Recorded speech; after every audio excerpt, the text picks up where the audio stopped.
Alright, we're back. After just witnessing and, well, not witnessing, but finding another body. So, you know, that's fun. I moved my thing on the right this time because I noticed that it was covering some of the text last time.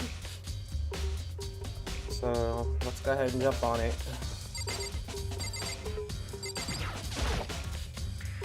This fleshbug shouldn't have must have been splattered with the blood during the murder.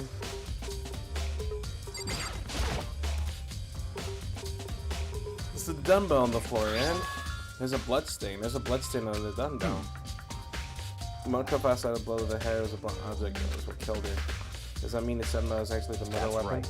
I don't imagine it could have been anything else.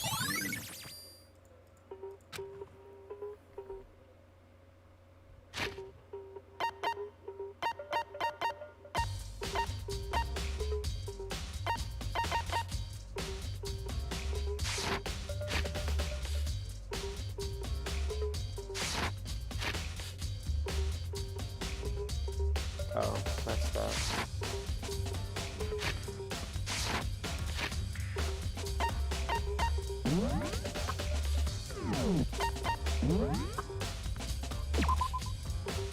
Yeah, it's true. The time of death estimated to be around 2 a.m. The body was discovered in the girls' locker room on the second floor of the school. The cause of death was a blow to the head of the blonde, and she was killed instantly. That doesn't tell me much. There's the word bloodless written on the wall. What does it mean, like, bloodless? Buster's got some blood. It must have happened during the murder. Wait a minute. I could have sworn that picture was in the guy's room. Unless, oh, we're in the. Maybe the girls have the same picture.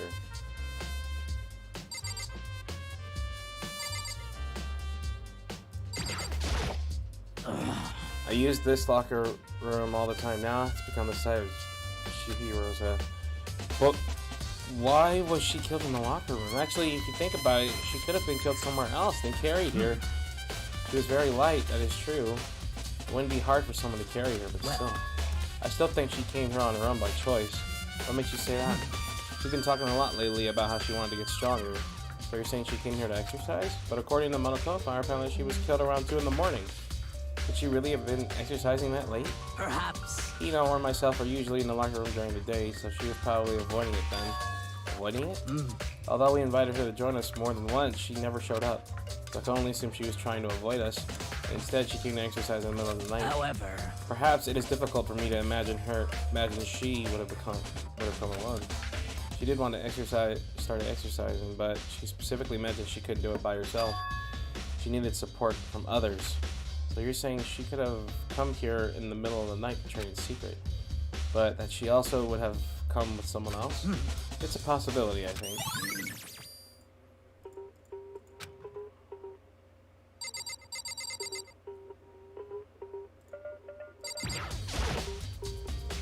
She took an examining corpse. She poked and prodded the body, going every inch. You're a very strange woman, you know, being able to touch a dead body with absolutely no trouble. This coming from the guy that called the body an object. Shut your mouth. She seems to be concentrating pretty hard. It's like she can't even hear us. I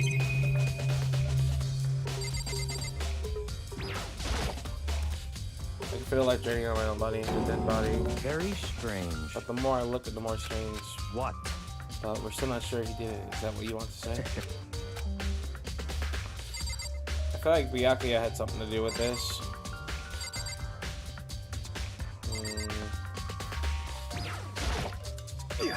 Dude had a real complex about being late. You heard Chill talk about it, right? Oh, I need to get stronger. Yeah, I do remember. She said that more than once. Sure did, which I guess explains the trip down here. But did she really need to get stronger that badly? You already mentioned it, but she was a girl after all. Most girls aren't all that strong. I don't know, man. Have you really thought about all that stuff? In case of Shiro's complex, I can't help wonder what it might be. Now I believe it's about time for us to move on. Already? What? New clues won't magically appear by standing around here. We need to check every aspect of this case. That's true, Let's go. If you're satisfied, let's hurry up and proceed. You're so pushy. I got caught up with the wrong person this time.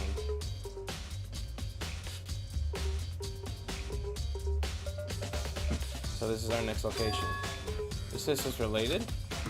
Figure it out for yourself. It's no fun if you don't, right?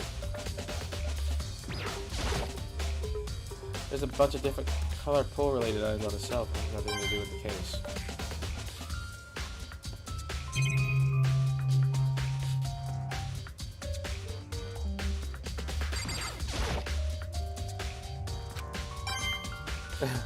You giving me coins just because I pick stuff that doesn't?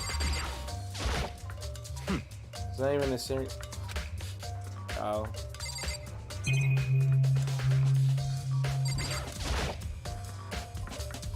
If I remember, the card reader is meant to work on our handbooks, right? What? Do you have an issue with it? If so, you should take it up to Monokuma. He said, then quickly sharply clapped his hands together. Did you call for me? You called me? Has he been? That's right. He sees Monokuma has a question. You Makoto need has something? What's up? It's just about this card reader. Yep. The card readers have all been designed to interface with each of your ebooks. You can only enter the locker room corresponding to the gender list of your individual handbook. And it's possible for 2 people in a row to go through while the door is unlocked, correct? There was some sort of heroic terrorist on the prowl. The ceiling-mounted Gatling gun with a nut initiate a Swiss cheese slaughter. And the school regulations prohibit anyone from lending someone else their handbook, correct? Of course. Correct. So then, that means only girls can go in the only boys. Wow. People died when they were killed. Chihiro's body been found in the girls' locker room means... I can see you right now, though. See right through me?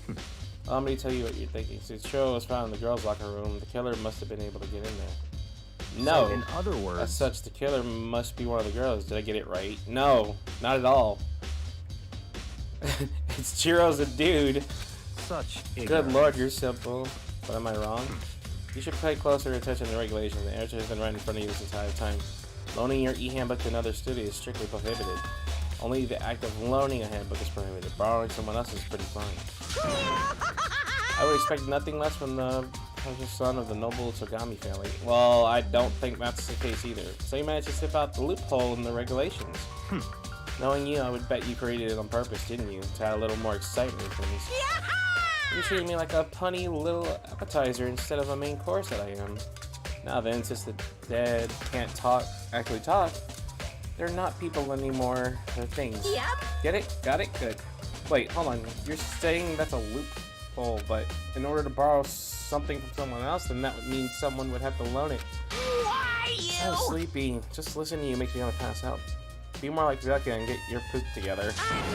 Or else I'll charge you with a criminal... Oh god. No more questions. Figure it out your own damn self.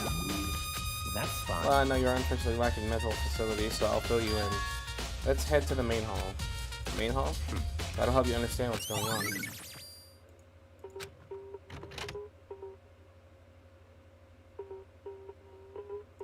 We came to the main hall. So, what are we looking for here? Does that mean I have to figure it out for myself?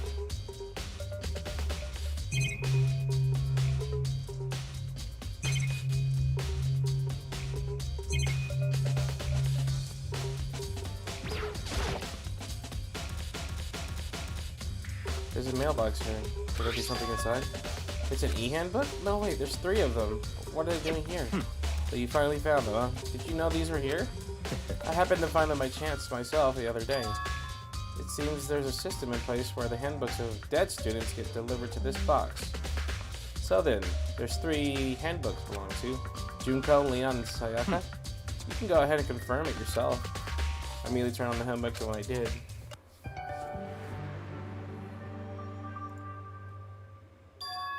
You're right, this is Sayaka's handbook. Now do you understand? This is the key to the loophole that I revealed earlier. Yeah, I feel like I'm starting to get it.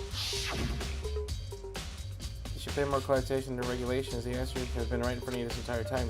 Loaning your e-handbook to another student is strictly prohibited. Only the act of loaning a handbook is prohibited. Borrowing someone else's is perfectly fine. So, yeah, now I understand. Main hall ebooks, okay. What? Hold on a sec. Very strange. One of the handbooks won't turn on. Is it broken? Whose is it? The other handbook showed Junko's name when I started it up.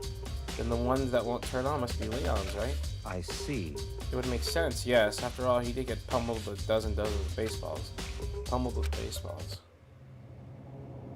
The memory of it came flooding back. The cruel punishment which he did on Leon's death. Okay. You're right. It wouldn't surprise me for the handbook getting break during the party. So. Damn it! Hey! Hey! What? That e-handbook is essential to the student life here. It's a super big deal. There's no way it would break that easily, but it did. That's impossible! If I say it wouldn't break, it wouldn't friggin' break. It can withstand 10 tons of pressure, and it's waterproof to the 100 meters, okay? I don't care how many baseballs you hit with it. It wouldn't do crap. Oh, but even my amazing handbooks does have one single weak point, does it? I can't hear you! But it's a secret. I wouldn't want you to go breaking any more handbooks. What? And Leon must have broke it somehow without realizing what its weakness was, right? Hard to say. You know what I think? I think his handbook isn't actually broken. What? But you might ask, how could that be? Because it's not his. Leaving the question hanging in the air, Monokuma disappeared. What just happened? Monokuma said it's not broken, but it's undeniable fact that it's not turning on. That's fine. Well, I don't see any connection to the case, so it doesn't matter for now. Broken e-handbook. Okay, then. This should be enough to get things rolling. Let's begin our investigation and track down the true culprit. Yeah, we need to find out who killed Shiro. To be exact, not quite. Huh? Not quite.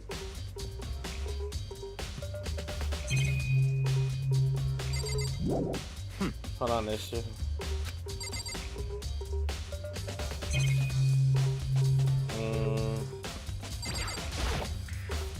What do you mean by being to be exact, quite, not quite? Certainly I want to reveal the Chihiro's killer, but more precisely,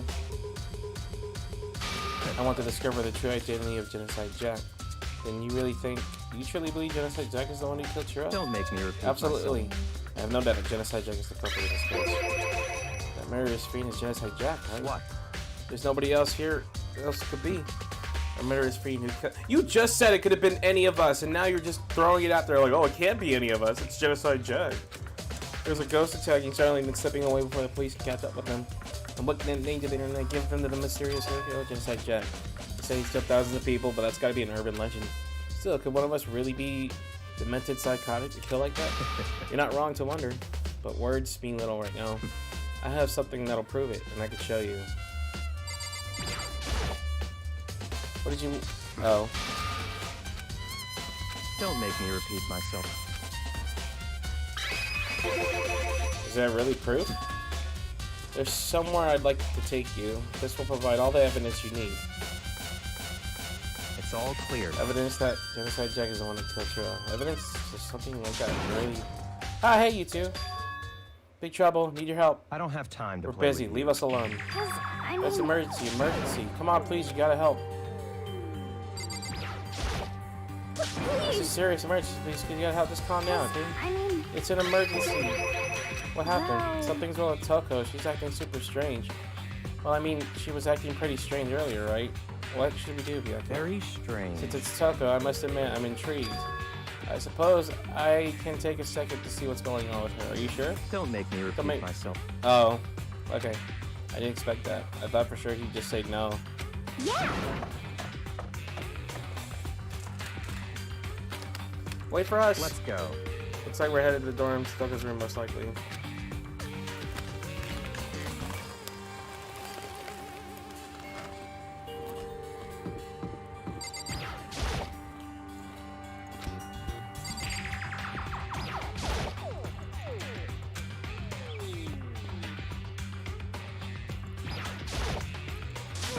You guys are too slow. I think you're just too fast. So, In the girls' locker room, we let Toko in her room so she could lay down. After a while, she came back. We came back to check on her, you know, see how she was doing. When I did, it was weird. She refused to come out, and she kept saying all this weird stuff. That's fine. She tried talking to her herself.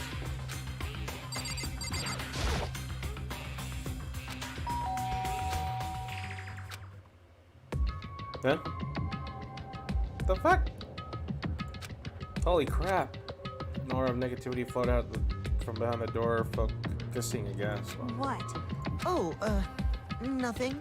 It's just that Ina was really worried about you, pulling yourself up in your room. Leave me alone. Yeah, sure thing. But could you open up just for a second? Won't allow it. Huh? I have control.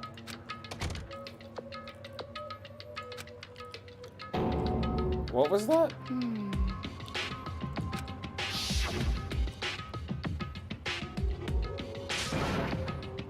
I'll drive out the killer. Drive out the murder scene.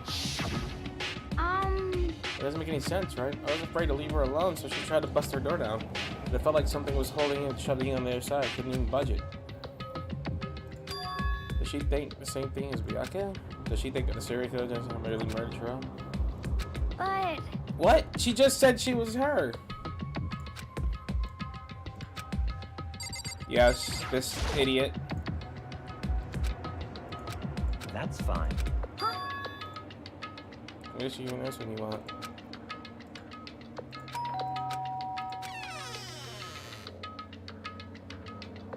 what do you want? But Bakula. It's Byakuya. I'm sorry, I couldn't keep our promise. But don't worry, never again. I won't genocide to have control over again. And with that, the door slammed shut. Even Miyagi couldn't pull it off. There's nothing else we can do. Let's get back to the investigation. Hold on. Hey, Miyagi, what was Toko talking about just now? Something about a promise? What? I have no idea. Another one of her delusions, I'm sure. Stop talking. If I say I don't know, that means I don't know. Just let Hina take care of her. I'll stay here and keep an eye on her. Let's go. I heard to catch up. But he didn't even look back, let alone say anything. He just kept on walking. A certain room. The library? Come on, let's go in.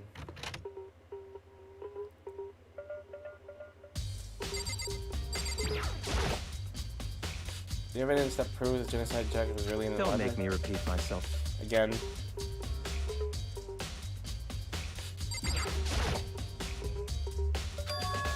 It's the archives, right? Hurry up and go inside. Let's go.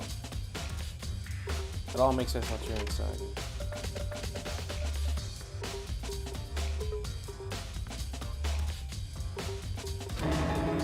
So, in other words, I would say there's enough value in this place to endure the dust. that's enough. Those documents are dangerous. Dangerous? They detail all the people who control the world from behind the scenes. Dangerous truth and conquer. You mean like members of the Diet or something? No, I mean the ones with the real power, the Secret Council, controlling everything from the shadows. If you're ready to be disappeared for it, take a look. There are some very interesting people in there. You're kidding, right? Am I? I'll just go let it go for now.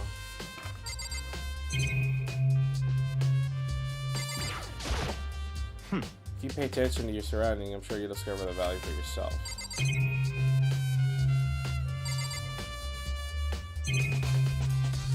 Like this thing?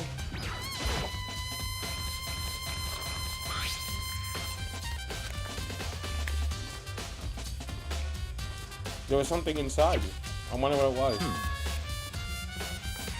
There was an extension cord plug in here. It proved very useful while I was in the library. Wait, what? What do you mean it was useful?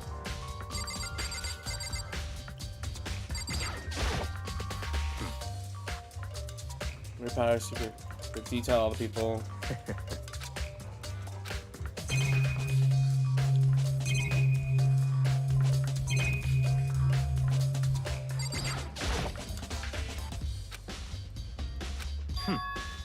You have a sharp eye indeed to select that file. That's right. That's the report on the presidential assassination, originally kept in the National Library.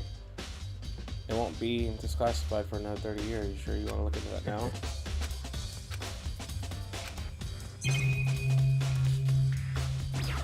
What? I already clicked that. God damn it, Doc, yeah. There we go. It's a desk lamp. Yeah, the same one Saviola used in the library before. What? You have a problem with that lamp? It was here before when I moved it over here. It's too dark over there, so I thought I'd put it into good use.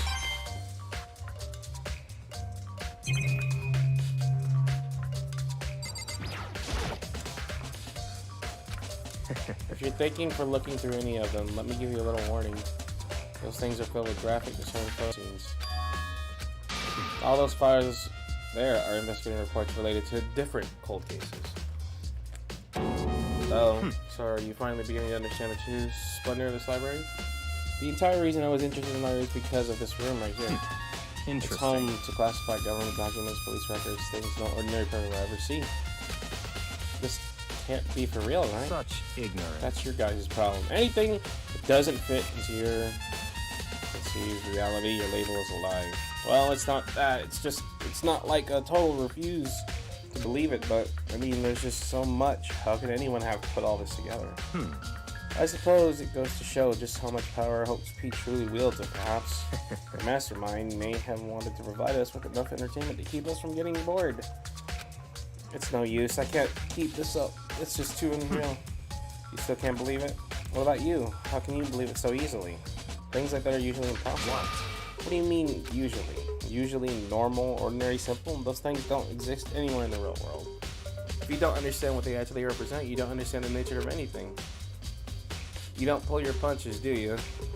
Besides, what you consider usual is based on your common sense. What makes you think your own common sense applies to me at all? Documents gathered here, I have... Hold on a second, you're saying you read all these documents and more than once? Well, all this has to do with top secret confidential stuff, right? So why? My family has a reading book just like this at our home. Ours is bigger, of course, and not as dusty. Remember, the Tokai family have access to the very... Okay.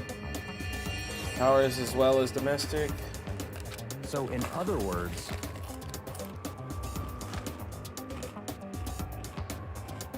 You can counsel.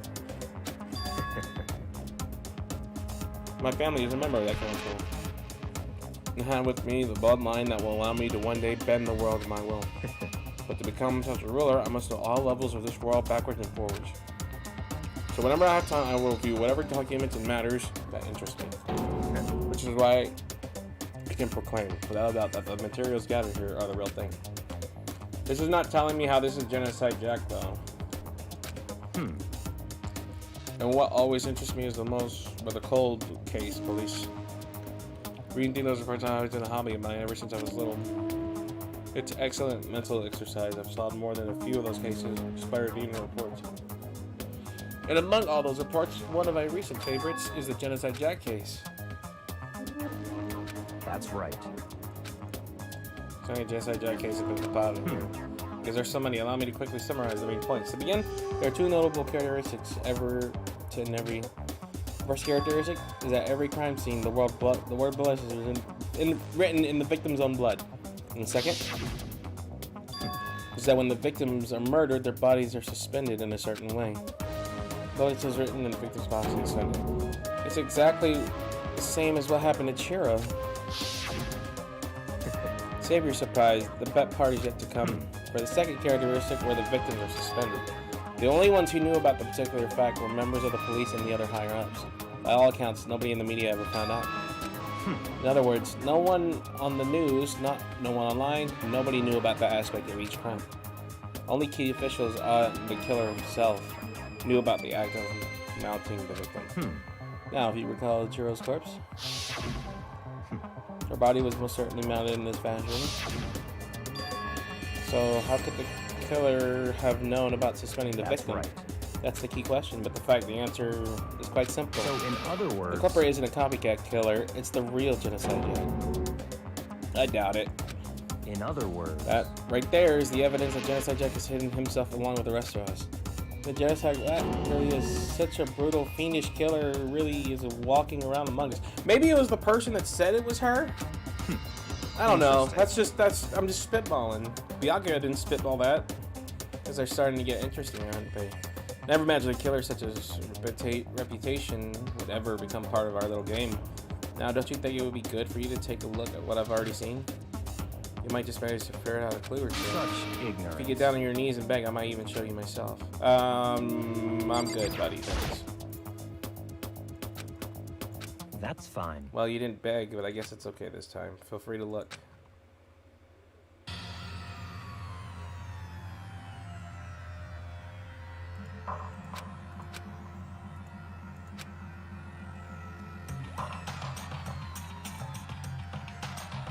The name of genocide Jack's victims running from several pages.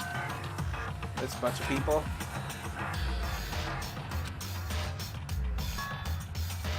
Suspended exactly the same way.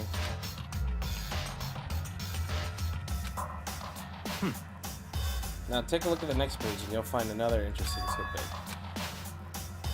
Why would you use the same animation twice? All the crimes took place either on weekdays and nights or during holidays, either day or night. The most common time for the killing took place was on holidays in the afternoon. Based on these facts, it could be suggested that the suspect may be a student. Evidence suggests that the suspect lingered at the scene, but then when they did, they were implied. Because an eyewitness had never come forward, it's unlikely there are any external reason for this. This confused behavior suggests that the suspect may potentially suffer from identity disorder. So, in other The words, key point here is the culprit may well have a split personality. Like the kind of thing you see on TV, so I'm part of another totally unbelievable story. And this one is most unbelievable than anything else up to now. Or maybe it really isn't. I don't know. I feel like I might going on. let's go. Alright, we should get going soon. Anywhere but here. We'll finish our business here.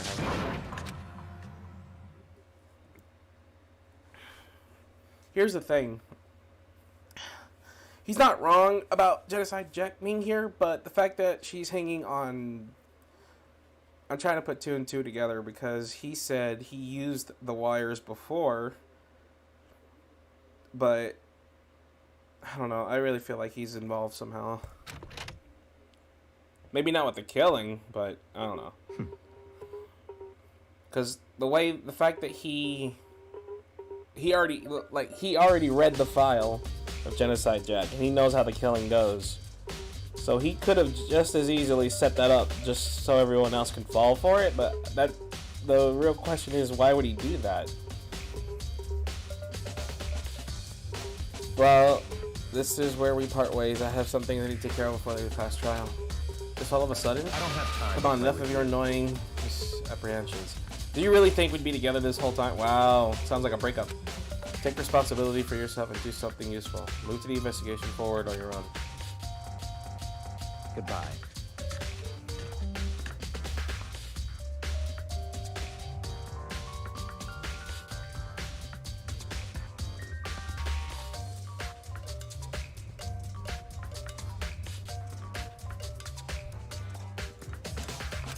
And this is that he was gone. Just quickly as the joining cutting off. In the end, felt like some plane getting tossed around.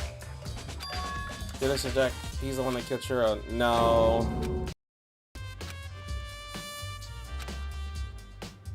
Girls' locker room. I should check the bucket room again. And the others. Why didn't he think to check the boys' locker room? He said, no, that's the boys' locker room. I'm just like, you could just assume that the dude's a chick instead of the whole borrowing thing.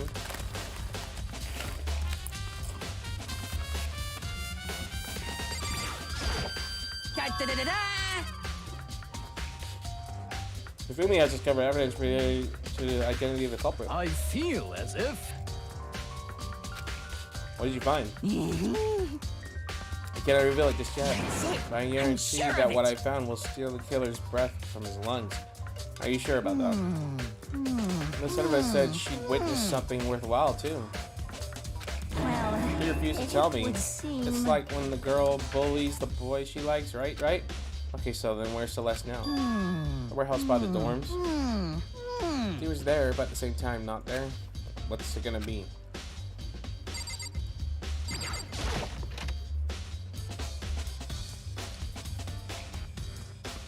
Ah!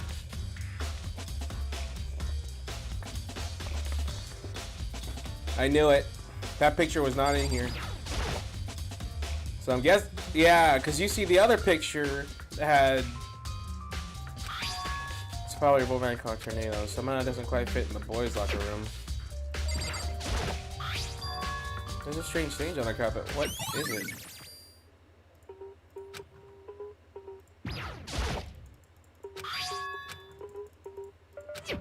I'm pretty sure if we, because I remember we had the girl picture.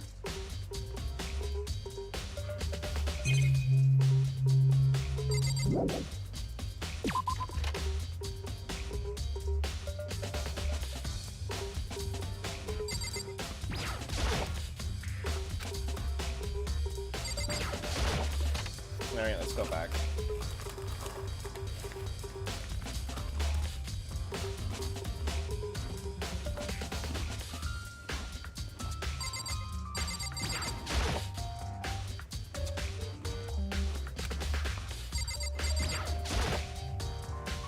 Okay, okay. Have you had any progress on your investigation? Generally speaking? However, But I have to get going. I have something really to take care of. well, Just concentrate on the murder. so then, Let me give you one piece of advice. You should examine Cheryl's body one more time thoroughly. Also, her handbook is missing. You might want to determine its whereabouts. goodbye. That's it. I'll be praying for your success.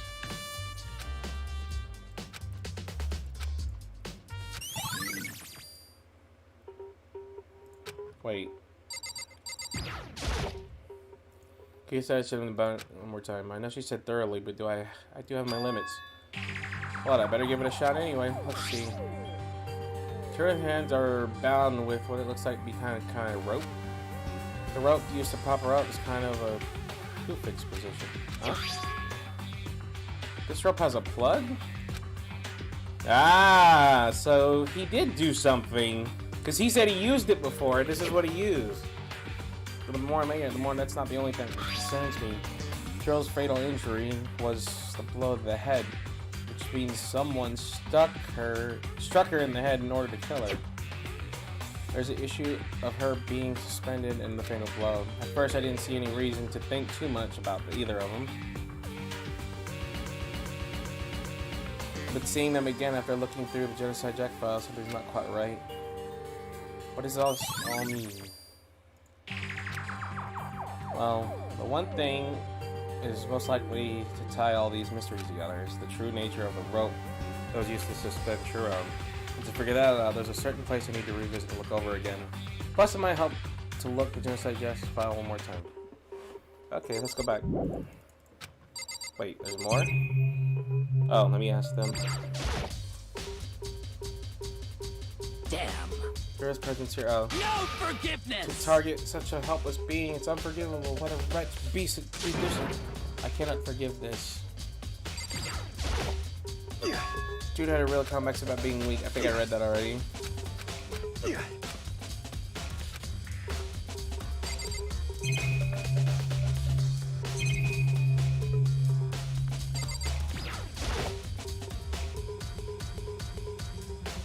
Let's say poster. The big breast swimsuit model is pretty noticeable, but the girls' room doesn't seem like it fit. That reminds me, the poster. There you go, you dum dum. That was the first thing I noticed when we came in here.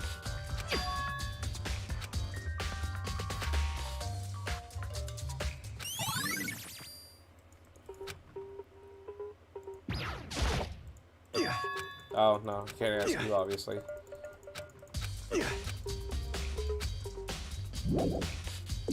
Okay, I got everything. Maybe you know? I. No, you didn't.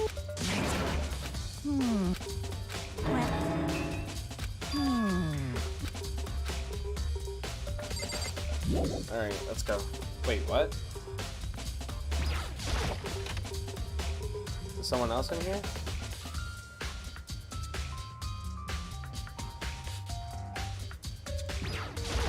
Maybe they're in the pool.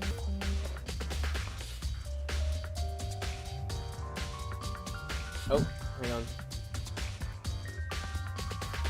Okay, never mind.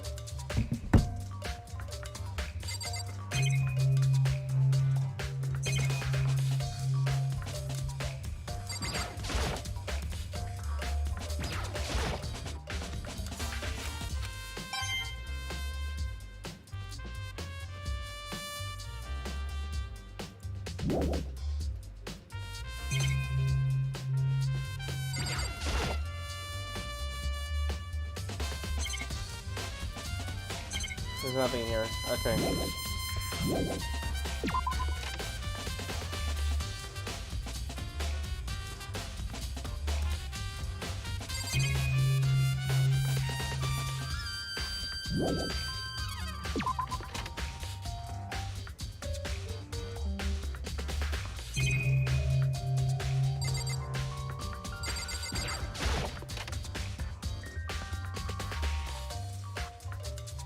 Maybe I have to ask her.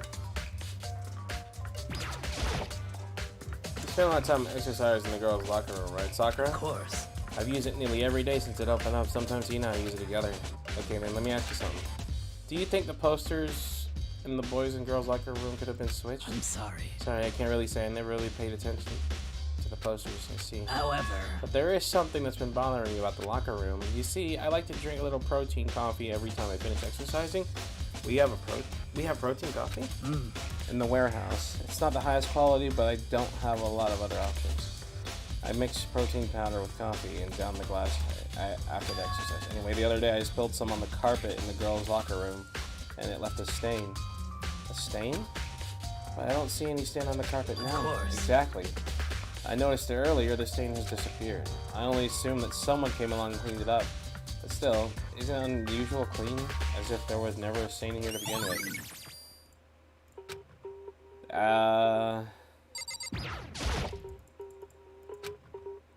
Yeah, so at least we know what that stain was.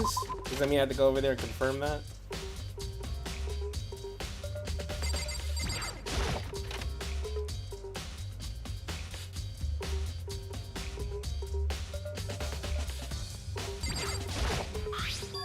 There's a strange stain on the carpet. Wait, I just found out what it was.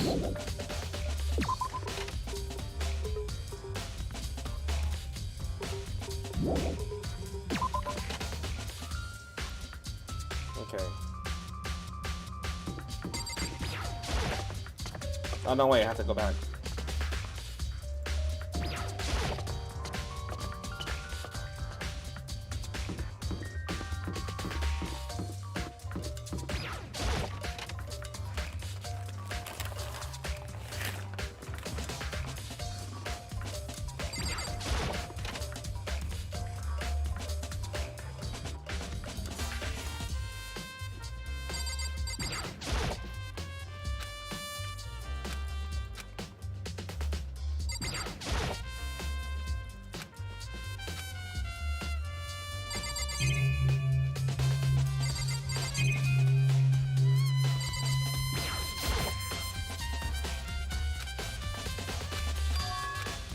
Someone take it out of the archive? But the only one who would do something like that. I can't think of anyone but Yakuya. Great.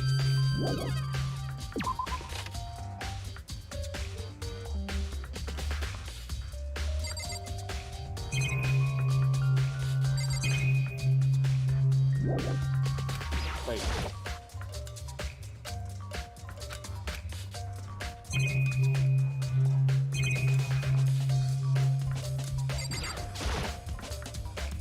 There's a thick layer of dust on top of the screen. Maybe there's some kind of clue here. Guess not. I could have sworn he was gonna look at the cable, but I guess not. The lamp won't turn on. Oh, I see. It's not plugged in. That score isn't long enough to reach the outlet. Huh? Last time I saw him was definitely right here. Bakio was using an extension cord. But there's no extension cord here now. I wonder if... I got it.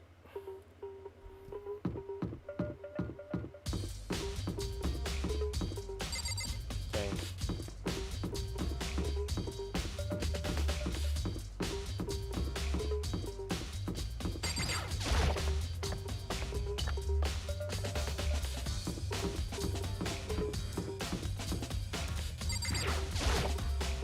how unfortunate. Maybe we should have confessed our embarrassing situation. Sorry, Chill. It's all because I wasn't strong enough. Ah, it's not your fault, bro.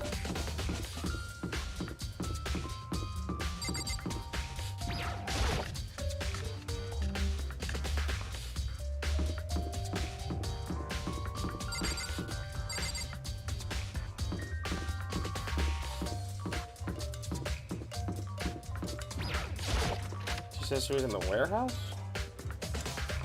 Here? Yep, there she is. Mister, what are you doing here? The warehouse is amazing. That's really everything one might need to live a full life. From food to clothes to towels, endless supply to choose from. I see that, but have you found anything related to the case? Most unfortunate. I knew you were going to ask me that. I thought talking about the warehouse itself might misdirect you, but I see it was pointless. Did you find something? I'll tell you and only you. Actually. Last night I saw her here. Chihiro was in the warehouse. What, really? Indeed. That was right before nighttime. Hmm? Huh? What are you doing out this late? Oh, I was just... Are you planning to go exercise, perhaps? What? How did you know? Because I can see a blue track jacket sticking out of that duffel bag you're carrying. Oh, you're right. Thanks. Well, I'd better get going. I'm kind of in a hurry. She stuffed the jacket into her bag in a hurry. It was almost like she was trying to hide it. And just like that, she was gone. Yes, indeed. I assumed she was surely stocking up to go exercise in the morning, but it would appear she ignored the nighttime rule and headed directly to the girls' locker room. And if she hadn't broken our rule, none of this ever would have happened. You get what you deserve. Oh, fuck you. So apparently she went to the girls' locker room late at night in order to exercise without anyone knowing. There was no trace of a jacket or duffel bag. Which you mean the killer could have gotten rid of it somehow. I think that's it. I don't think there's anything else from her. Actually, Last night I saw... indeed. Oh, got it. I did it again. Hold on. Are you planning to go? No, I can't skip it. Because Ba ba ba ba ba ba. I already did this. yes, indeed.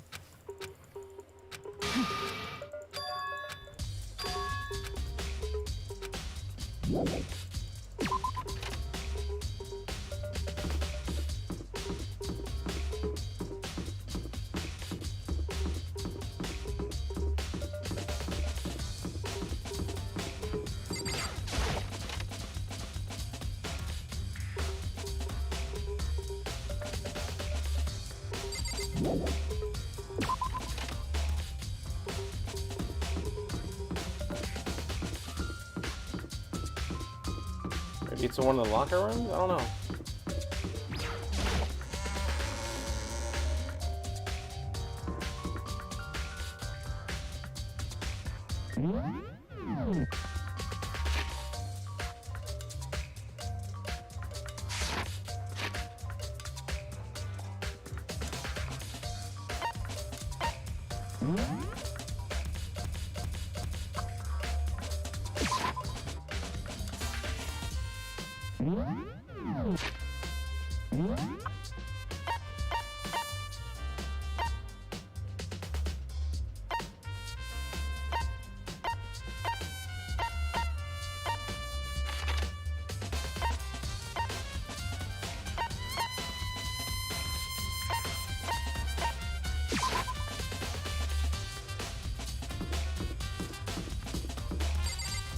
Anything with exclamation marks, I'm pretty sure I have to go.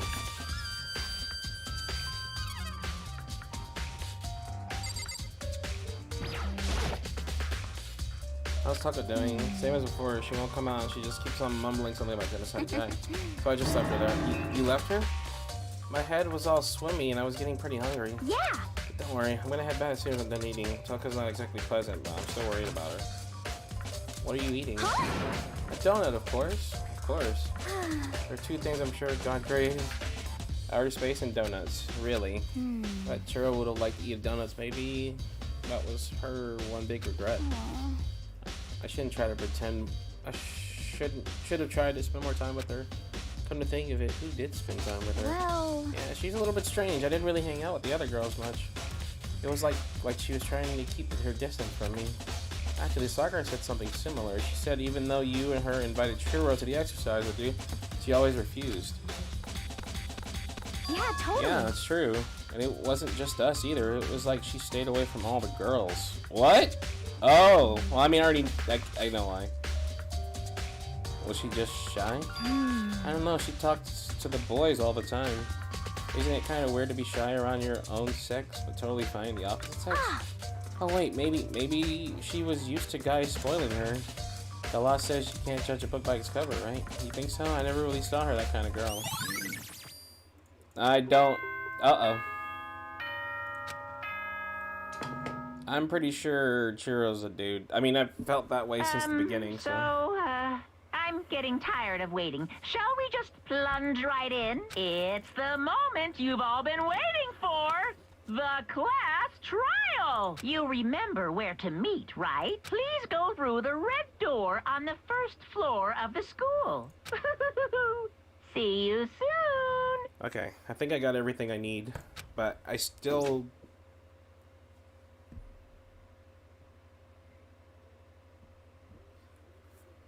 Begin of the class trial, or it's about to begin. The red door is right through there. Alright, let's go. I should probably save first. Just in case if I forget anything.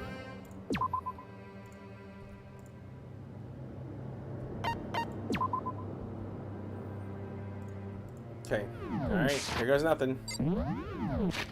I think I got everything I needed.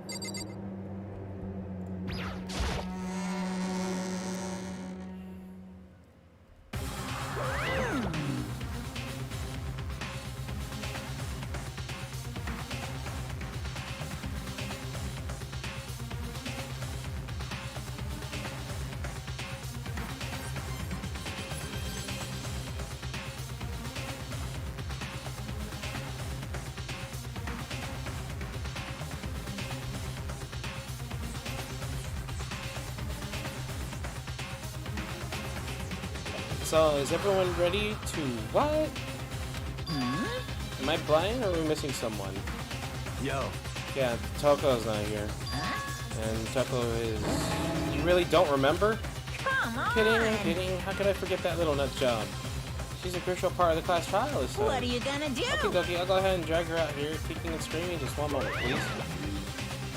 Just like that, a few minutes later, you reappear dragging Toko behind you. I told him I didn't want to, but he forced me. I can't believe you would drag a girl around. Terrible. You're terrible. So now everyone's here, right? Okay, then let's hustle on the over and let's get the show on the road. I'll see you guys down there. Let's go. It's time to find out who killed Chihiro. She was so gentle and calm and meek, nobody had any problem with her. Stop saying her. Someone made the choice to kill a girl like that. A boy like that. And the murderer is one of us. Someone standing right here. Can I just go? It's true.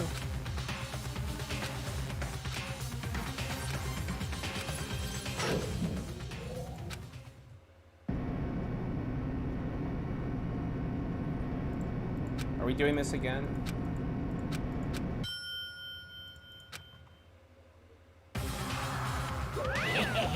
What do you think? Oh gosh.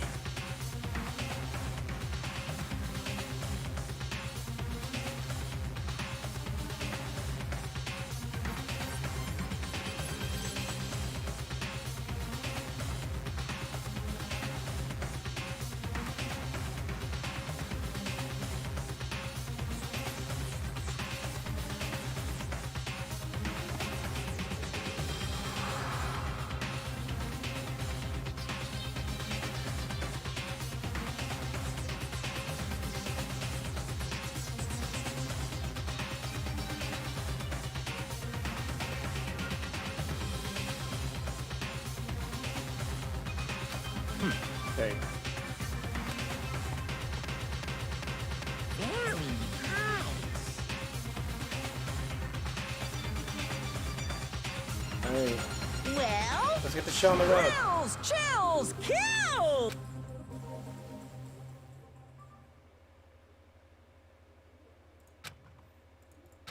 Deadly riddle, deadly defense, deadly fate, a deadly class trial.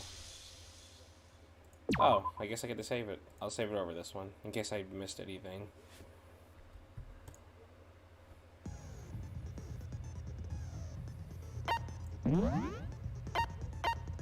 In Increase the influence gauge by 2. Effective during class trial. Cost 2.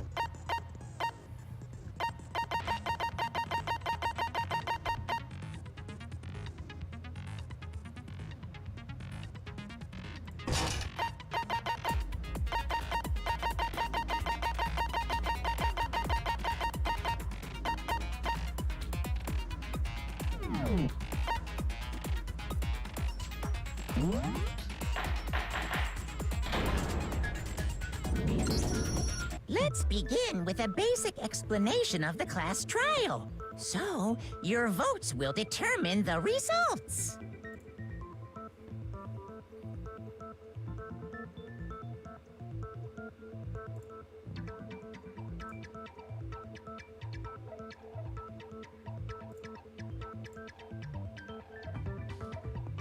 If you can figure out who done it, then only they will receive punishment. But if you pick the wrong one, then I'll punish everyone besides the blackened, and the one that deceived everyone else will graduate. Okay, then. So, first off, let's talk about the murder weapon! First, we need to make clear what was used to deliver. Okay, maybe it was the dumbbell.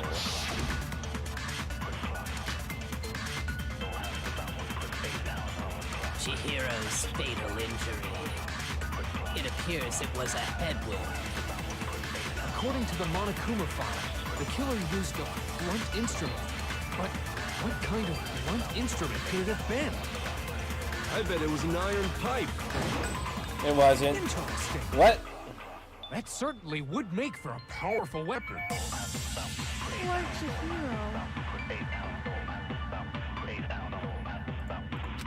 I know what it is. Why did he go Chihiro's through? fatal injury. It appears it was Oh, a shit. head wound. According to the Monokuma file, the killer used a blunt instrument. But what kind of blunt instrument could it have been? I bet it was an iron pipe.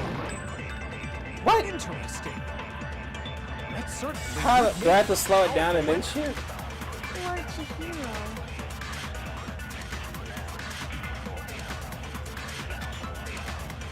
Chihiro's I guess- fatal injury. Okay, I'll slow it down then. It appears it was a head wound.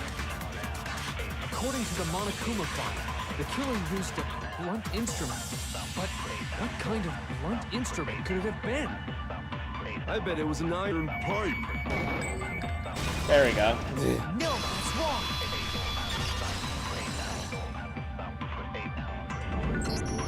Can we agree that the object that dealt the fatal blow was the dumbbell? Found at the scene of the crime? It was covered in blood.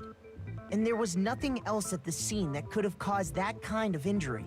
And the wound on the victim's head is consistent with the shape of the dumbbell. As far as I'm concerned, there's no mistake and no room for doubt on this one. You looked at her head wound? Yes! That's so creepy! Shut up and get over it. If you don't mind, I will proceed from here. Let's move on to discussion of the culprit. Although, I believe the criminal behind this heinous act is already quite clear. What? For real? Chihiro's killer is the fiendish serial killer, Genocide Jack. Genocide Jack, the Phoenix serial killer. Do you really know?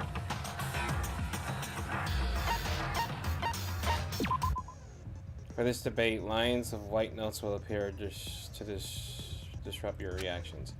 Your truth bullets will disappear if they hit these lines. So think of them as obstacles in your debate. But there's a way to keep the white noise from getting in your way. Press the right mouse to attach the silencer. Or if you shoot the actual remark with your silencer instead of the white noise. Okay. Oh, but if your action difficult, except the gentle white noise won't appear at all. Okay, I'm not on gentle.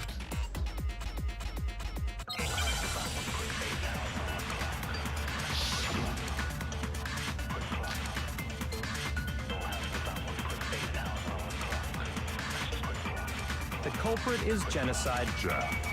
I'm sure.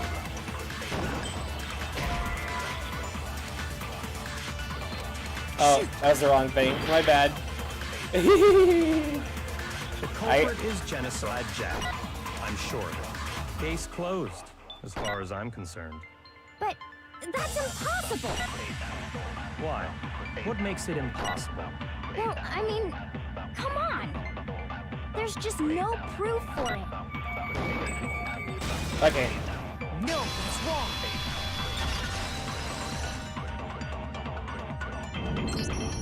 I might know one reason he could be involved. What? I found this file while I was looking around the archive in the library. I guess it's some kind of confidential file the police put together about the Genocide Jack case. What? That's kind of weird as shit, isn't it? What was something like that doing in the library? The why of it is probably more trouble than it's worth. So let's forget about that for now. More importantly, it outlines all the specifics of every Genocide Jack case in exceeding detail. According to the file, there appear to be two defining characteristics in every Genocide Jack case. The first is that a bloody message is found written at the scene of every murder. Oh, that's right. Booblust. Booblust. No. It's actually bloodlust. But more important is the other characteristic. And it's something that has never been made public. Never made public? What the hell is it? Why don't you tell them, Makoto?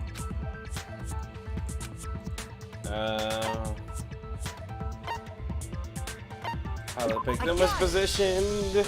Apparently, in every Genocide Jack case, the killer suspends the body in a certain way. Other than the killer, the only people who know about this are the higher-ups in the police department. However, Chihiro was most definitely suspended in the same way. So, how did the culprit know about this when only high-level police officials were aware of it? There's only one logical answer I can think of.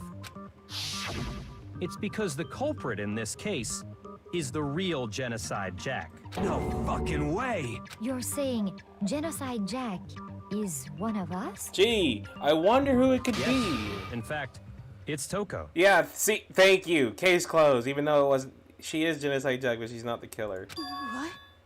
Genocide Jack's true identity is Toko Fukawa. What? Hey, okay, wait, hold on a sec. Toko has, like, bloodophobia or whatever, remember? What kind of serial killer is afraid of blood? Is Toko Genocide Jack? The answer is yes and no. Another riddle. Man, why is this gotta be so complicated? It's a riddle for sure, but I feel like I understand it. But also not Toko. The answer is that she's not just one person, but multiple people, right?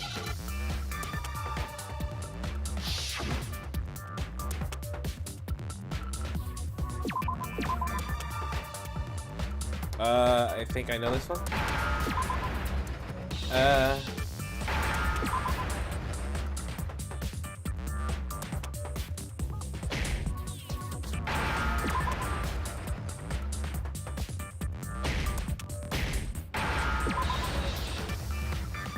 Now I understand. Now I understand.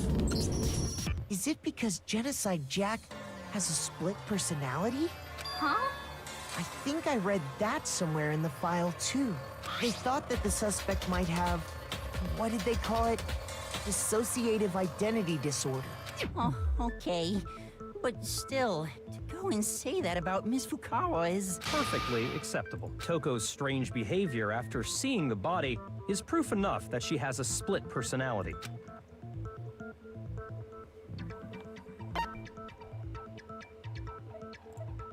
Her behavior I changed. You're talking about how she started acting totally different than usual, right? That's right. Think back. She fainted when she saw Chihiro's corpse, and then, when she woke up... I'm fine. Yeah. That's a little... Whoa. Is that a dead body? Hey, are you dead? She must have hit her head real hard when she fainted. The world has a front and back, top, ending, and bottom. The sea of truth and web of lies. This is quite concerning. I mean, she sounds really different. She was acting funny, that's for sure. That melancholy tone of hers completely disappeared. Don't go assigning adjectives to my tone without permission. Not to mention, once she regained consciousness and saw Chihiro's body again, she was utterly calm. In other words, within her is one personality that can handle blood, and one that obviously can. So when Toko trapped herself in her room, it's because she was scared of Genocide Jack? She literally said it. I won't let Genocide Jack have control. I'll drive out the killer, drive out the murderous fiend. The reason she locked herself in her room wasn't to keep other people from getting in. It was to keep her other personality from getting out. What? Toko was afraid. Afraid of the murderous fiend inside even more people. How? Yeah.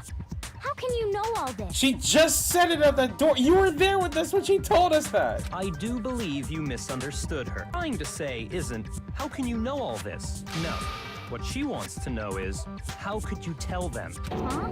Last night, just before Monokuma gave his motive speech, Toko and I had a strange conversation. She told me a most interesting story. She said a murderous fiend lived within her, and she was afraid it could appear and attack at any time. And that trepidation is what's caused her to have such a bleak attitude. Isn't that right, Toko? This is all a lie. Right, Toko? You said you wouldn't tell anyone. What? You promised. I can't believe you lied. You have only yourself to blame. You came to me with your tragic little story. I didn't ask you to. This is the real world, not some romantic fantasy fairy tale. Besides, you broke your promise first. What? You said that as long as you were here, no matter what, you wouldn't let Genocide Jack kill anyone. But in spite of that promise...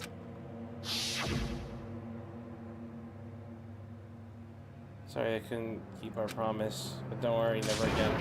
I won't let Genocide Jack have control ever again. You said if I kept my promise, you would go out with me. That's the only reason I promised. How many times do I have to tell you?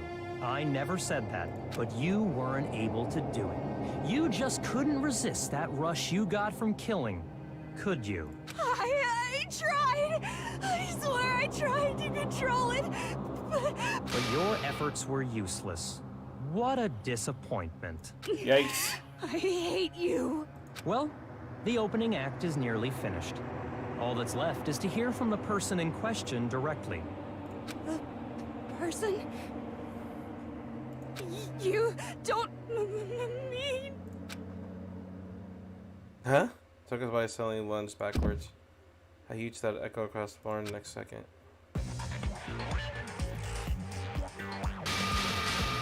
Wow, hello there! Yikes. Is it me you were hoping to see?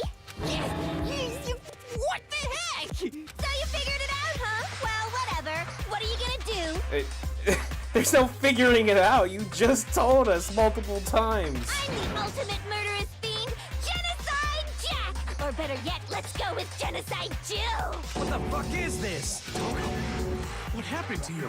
Not Toko, that's a loser name. And what happened is a textbook split personality. So what if one of them happens to be a serial killer? You should turn a blind eye to one's form. Okay. So intense. Like they say, sound in murderous mind, sound in murderous body. This one is so different from the one we've come to know. Yes, well, the world is composed of a front and a back, you know. Just like how every inning has a top and a bottom, or how in the depths of every truth lives a little lie. Behind every dark and gloomy soul lives another that shines as bright as the sun! This is a murderous fiend? This is beyond insane. Miss Jack, Jill, can I ask you a question? What's up? Some of us think you might be the mastermind behind our entire situation. What are your thoughts on that?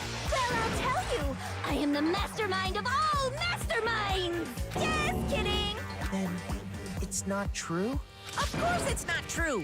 How dare you try to link me to that creepazoid? What? Well, like you're any better. And another thing, the police and government and society in the outside world are totally powerless. I mean, they just let this idiotic, bloodthirsty maniac go buck wild all over town. Sure, I'm a bloodthirsty maniac, but life is pain, right? To live is to hurt other people. It's a necessary evil if you want to survive. The act of living itself causes pain for everyone. Just kidding again! This should be enough to convince you. This murderous fiend is responsible for Chihiro's death. There's clearly a motive, so there should be no doubt. A motive? Remember, if someone didn't murder and graduate within 24 hours, an embarrassing memory or secret would be revealed. Well, let's assume that Toko's secret was about Genocide Jack. If a secret like that came to light, Toko's life would have undoubtedly been forever ruined. So she had a very clear motive to never have that side of herself exposed. But they literally just said the police don't care. Interesting. Very, very, very interesting. But sorry, as much as I hate to admit it, I'm not the culprit. But I cannot imagine anyone other than you could murder someone in such a bizarre fashion.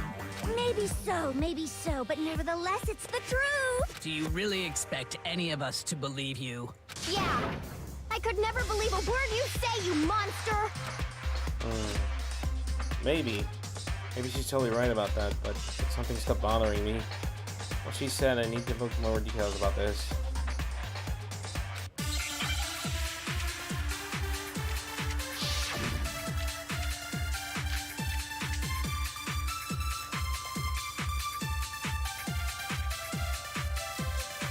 Sorry, but I didn't kill anyone.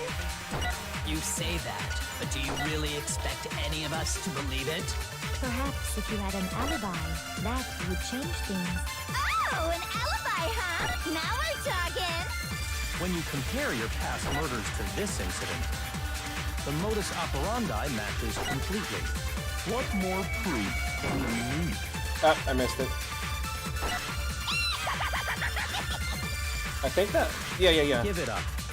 You killed her. I only got one bullet, so... Sorry, but I didn't kill anyone. You say that, but do you really expect any of us to believe it? Perhaps if you had an alibi, that would change things. Oh, an alibi, huh? Now we're talking. When you compare your past murders to this incident, the modus operandi matches completely. No, that's wrong.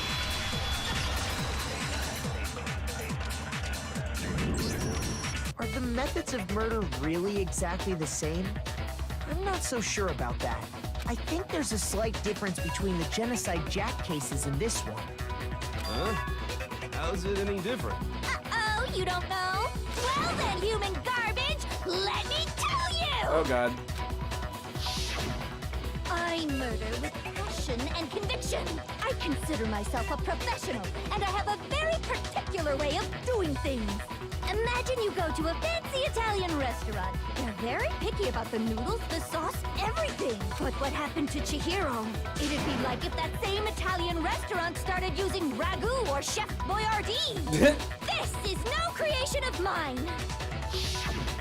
Let me rephrase that in a way that maybe makes more sense. There are two clear differences between the Genocide Jack cases and this one. The fatal injury? I got it! It has For to be. one, the cause of death is different. In the Genocide Jack murders, all the victims were killed the same way. According to the case file, they were all apparently killed with a pair of scissors. But Chihiro died from a blow to the head, right? Ah, yes. That is remarkably different from the other murders. Wouldn't it be strange for someone who kills the same way without fail to suddenly change their method? And there's more. One more conflicting detail. That's right! In my recipe of murder, if the bloody message is the tortellini, then the arrangement of the body would be the pesto sauce! Oh my god, stop. Can you please stop comparing killing people to cooking? So, are you saying the other difference has to do with how the body was arranged? Let's see. What was used? I got it! Do you remember what the killer used to suspend her?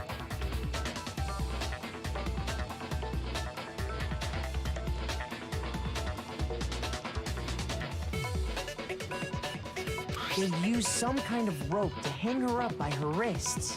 What is your point? Well, in all the previous Genocide Jack cases, something else was used to suspend them. Specifically, pairs of razor-sharp scissors.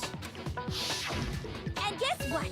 I use my own specially designed scissors for the murders and the arrangement. Like I said, I'm a professional, so naturally I'm very picky about the tools I use. And you know what else? Big Mac said there's 2 differences, but he's wrong. Big Mac? Are you referring to me? Listen up, Big Mac. There's actually one more difference. Huh? My word, you really didn't notice?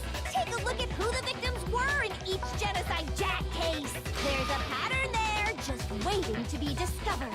A pattern?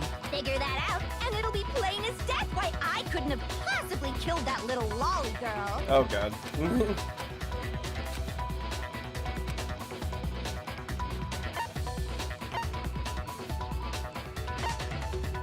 I got it! Because Chihiro was a girl. Is it because Chihiro was a girl? Bingo! Bullseye! Right on the money! What are you talking about? In all the Genocide Jack cases, all the victims had something in common. But Chihiro's not a girl? Is a girl? I don't know.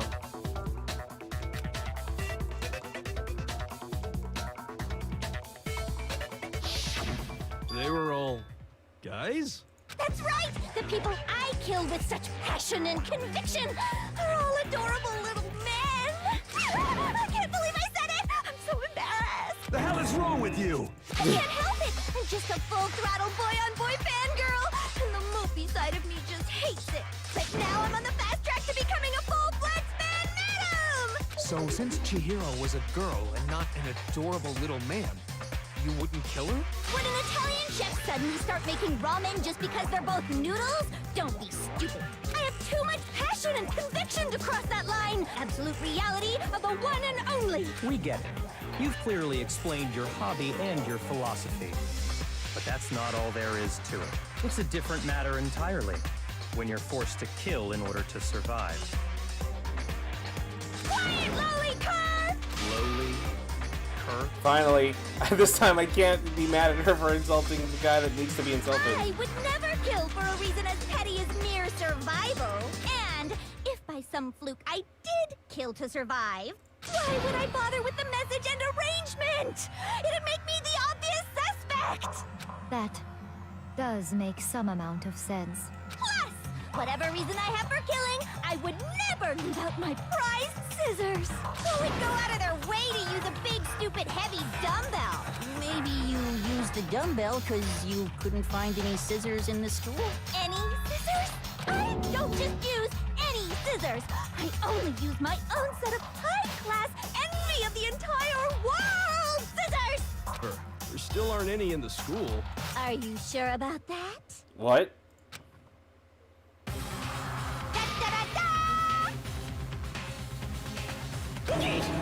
She's fully equipped. That's right. So I can kill anywhere, anytime. Why would I resort to dumbbells or rope when I have my trusty scissors by my side? Go ahead, tell me I'm wrong. You can't, can you? Gutter dogs, all of you. Not to mention, I have no clue how to tie a good knot. So rope's totally out of the question anyway. I have no idea what's going on anymore. Could such a heinous villain really be innocent? But the body really was suspended, right? And nobody but the police knew about that. Yeah. That's why we figured it had to be the real deal and not some copycat killer or whatever. Actually, hold on. There is one person. One person who copied the genocide Jack cases. Oh, gee, I wonder who could have figured that out. Come here. Here's my answer. You dumb fook. Byakuya, it's possible you could have found out, isn't it? You'd have no problem gaining access to classified government documents or internal police records. Plus, you'd already looked through the Genocide Jack file before this all happened, hadn't you? Are you saying Mr. Togami did it? Then, the reason he pushed the theory of Genocide Jack being the killer so hard was because he wanted to pin the crime on her. So, he rearranged the scene to disguise it and make it look like I put my stamp on it. The adorable glasses man was behind it all. Oh, I'm on fire! Well, Byakuya, what's your response? I see. So now the suspicion falls on me. Of course it falls on you, you dumb fuck. Then I must ask, when would you say I began acting suspicious? Surely The you must beginning have an will- answer. Before we Looking found the back and body. thinking about it now, the way you were acting right before we discovered the body was a little strange.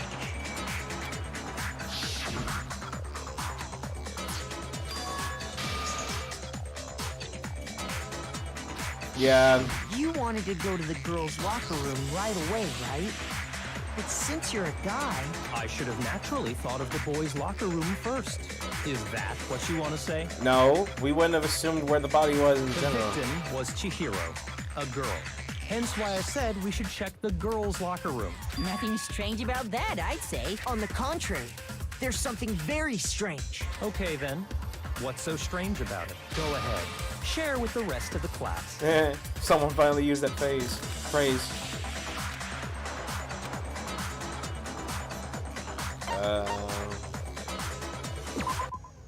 Next, we're going to add something called Truth Flashback. If you aim at a weak spot and hold down the left mouse button, then you'll memorize that weak spot. The memorized phase can only be shot once at a single truth bullet. If you shoot or change the truth bullet, it will disappear from your truth cylinder. However, you can use this flashback feature as many times as you want. If you don't seem to have the answer to a lie or contradiction in your loaded truth bullet, it might be wise to memorize different weak spots and use that to make your case. When's the best time for a flashback? Well, you'll just have to use your keen wits, won't you?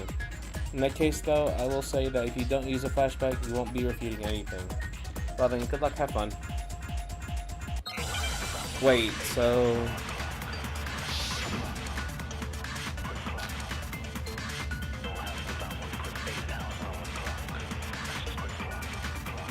So, you said Byakuya was acting kind of weird before we found the body. But he was acting that? weird... How?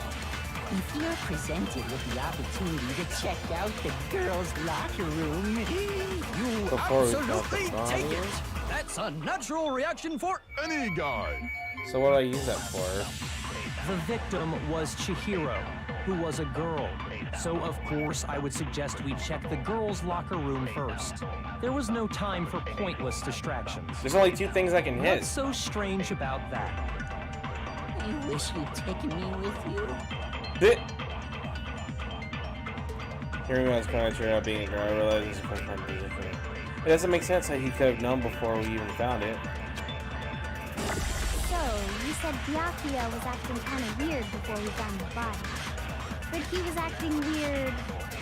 How? If you're presented with the He was opportunity to check weird out the because he kept girls' freaking saying locker all this room, stuff about Genocide You Jack and everything. absolutely take it. That's a natural reaction for any guy. The victim was Chihiro, who was a girl. No, it's wrong. Okay, we're good.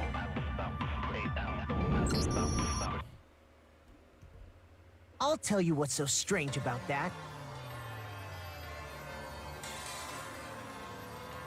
Because up until we actually discovered the body, we couldn't have known who the victim was. So your claim that you went to the girls' locker room first because Chihiro was the victim doesn't hold up.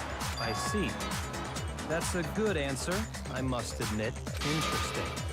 Very interesting indeed. But your reasoning is still too weak. Huh? What's wrong? Is that it? Surely you've got more than that. Go ahead, show us. That's what Byakuya's attitude. It's like he doesn't even care. I've got him cornered, but he's having like nothing to do with What's him. the matter? You're not finished already, are you? There must be more to it. There is. I think. There is more to it. Think about it. We just talked about the differences between this case and past Genocide Jack incidents. The proof you're looking for is hidden in there. Oh? Proof that I'm the culprit, you mean?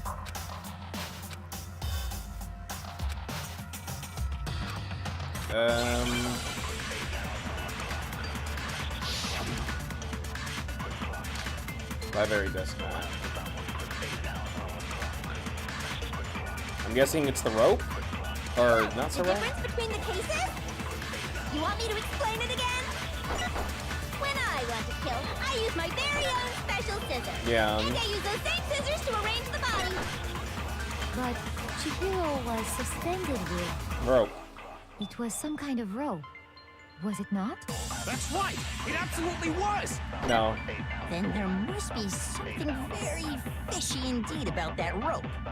Hey, Byakuya, where'd you get it from, huh? I'd never seen that rope before in my life. Liar. No, that's wrong.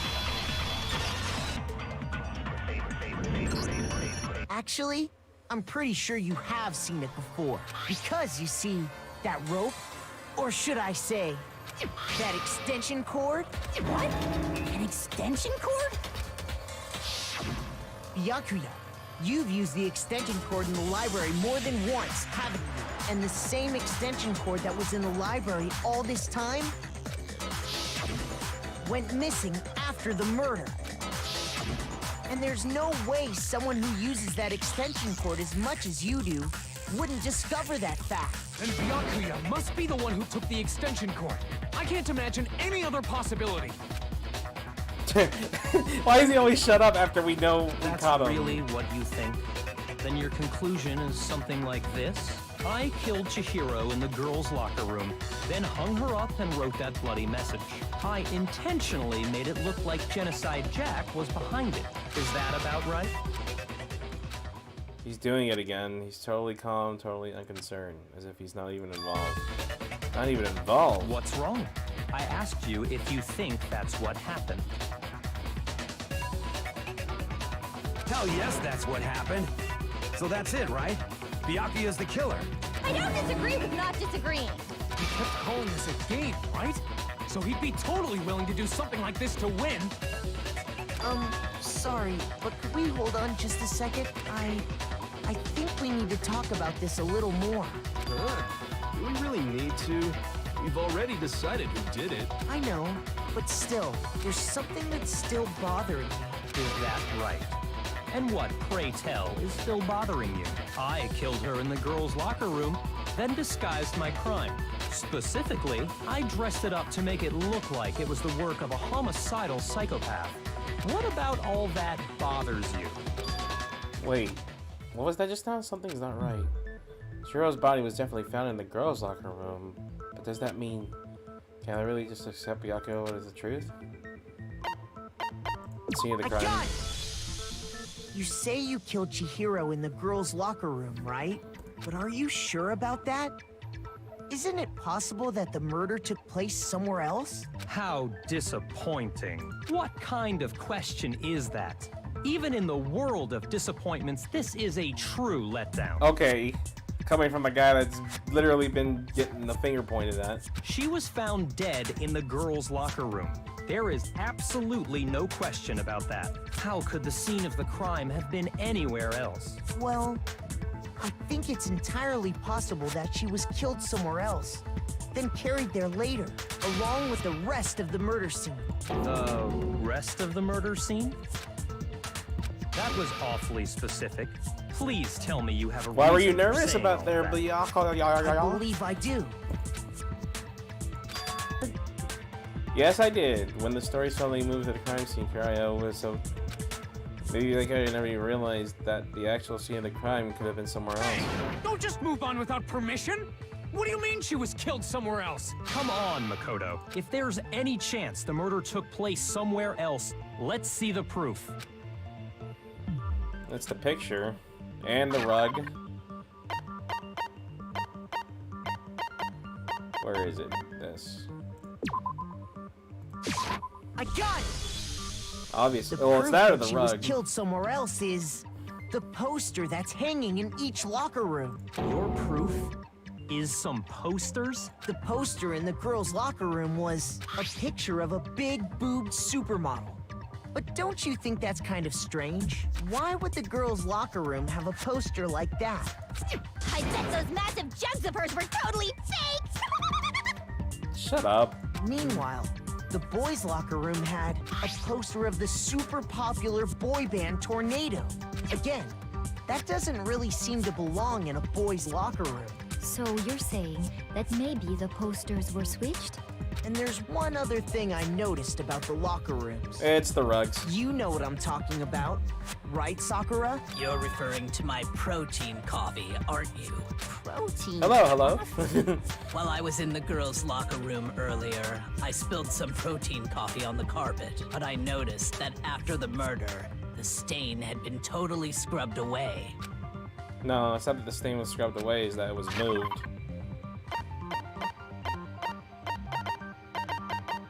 Boop. There you go. I got it! The stain on the girls' locker room carpet wasn't scrubbed away. In fact, I found it on the boys' locker room carpet. That's definitely the stain from my protein coffee. Then, does that mean that the carpets were switched too? But why would anyone do that? To move the murder scene from one locker room to the other. It's certainly plausible, don't you think? In other words, in order to completely swap the scene of the crime, the blood-stained poster and carpet were moved along with the dead body. By doing this, the killer was able to change the entire room where the murder took place. I can certainly follow your reasoning, but why would the culprit bother doing that? Huh?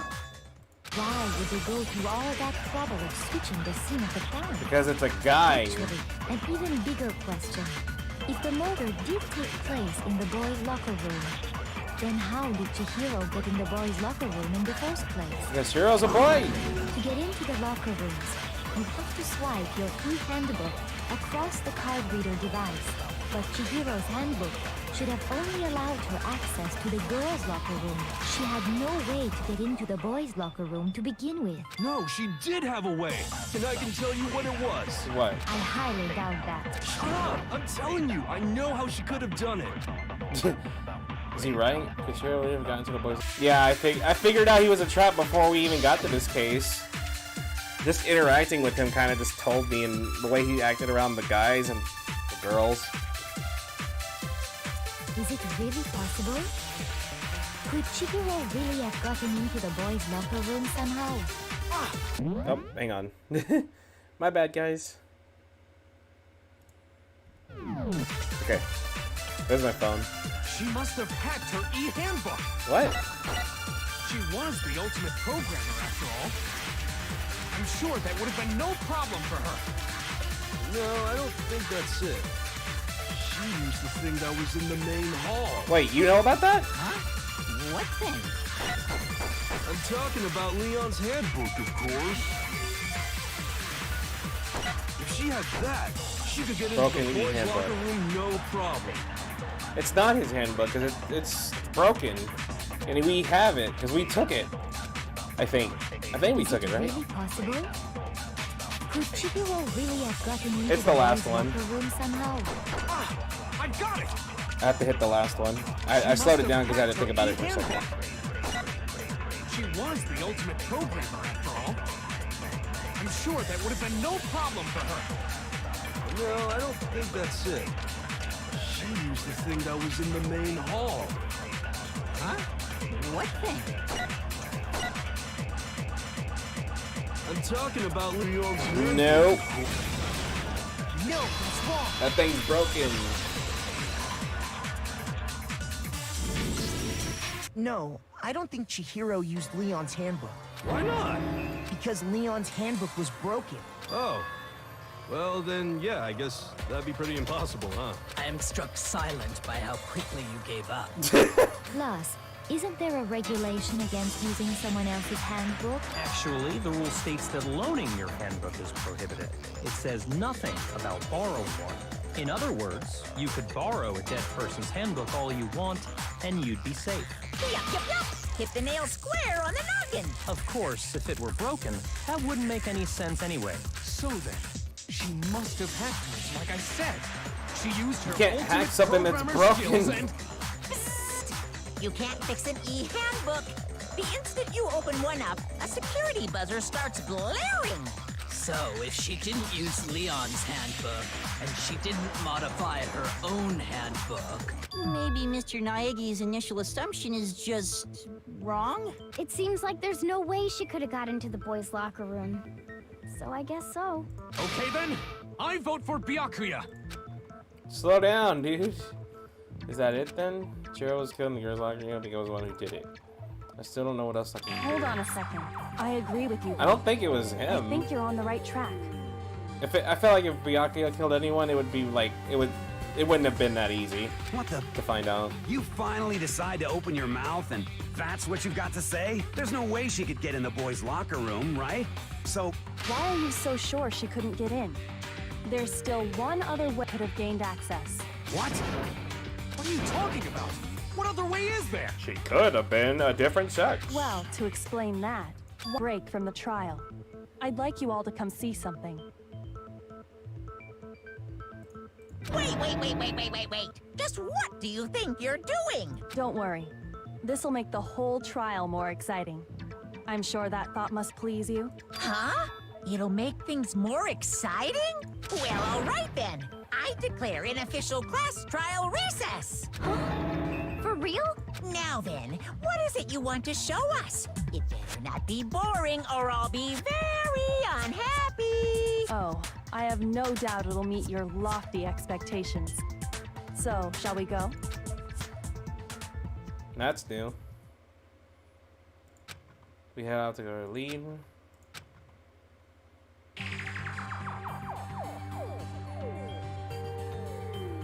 The girls' locker room? We've already searched this place top to bottom. What are you trying to pull, Missy? I'd like you to examine the victim's body Oh one more god. time. Are you actually gonna make us find out it's a boy? Be sure to examine the entire body very carefully. She wants us Take to your time. find the thing. Examine her carefully? Like using our hands? No way! It's probably best if I don't run my hands all over a girl's dead body. Or in general. It's not that I'm creeped out or anything, it's just based on religious grounds, you know? Very well. I'll do it. But you're a girl. You shouldn't have to touch a dead body. Just let one of the boys do it. No, it's okay. I think Chihiro would rather have a girl examine her. So just leave this to me. Sakura. What is this? Some kind of secret girl-on-girl action? Shut up, What you're Jill. about? That's not it at all. Stop screwing around. Okay, here I go. I'm sorry, Chihiro. Please excuse the intrusion. Be sure to check her entire body, and I believe we will solve this particular mystery. Her entire body? I know you say that, but... What? This is... What is this? She found it. What is it? Not possible. It's not possible. Sakura's eyes went sternly wild. Chihiro's lifeless form.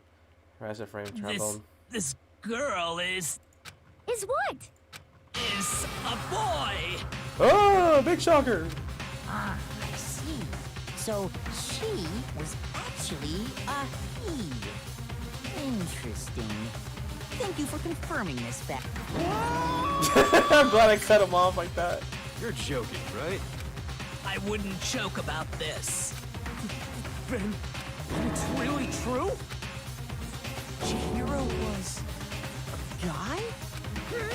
Oh, what? You guys didn't know? Heck, I knew that right off the bat. I did too. What the frick? Chihiro Fujisaki was totally a guy. He was a cross-dresser? Oh, we're really on fire! Someone killed Joe. I wish I had killed him! So that's what Kyoko wanted to show everyone, huh? Interesting.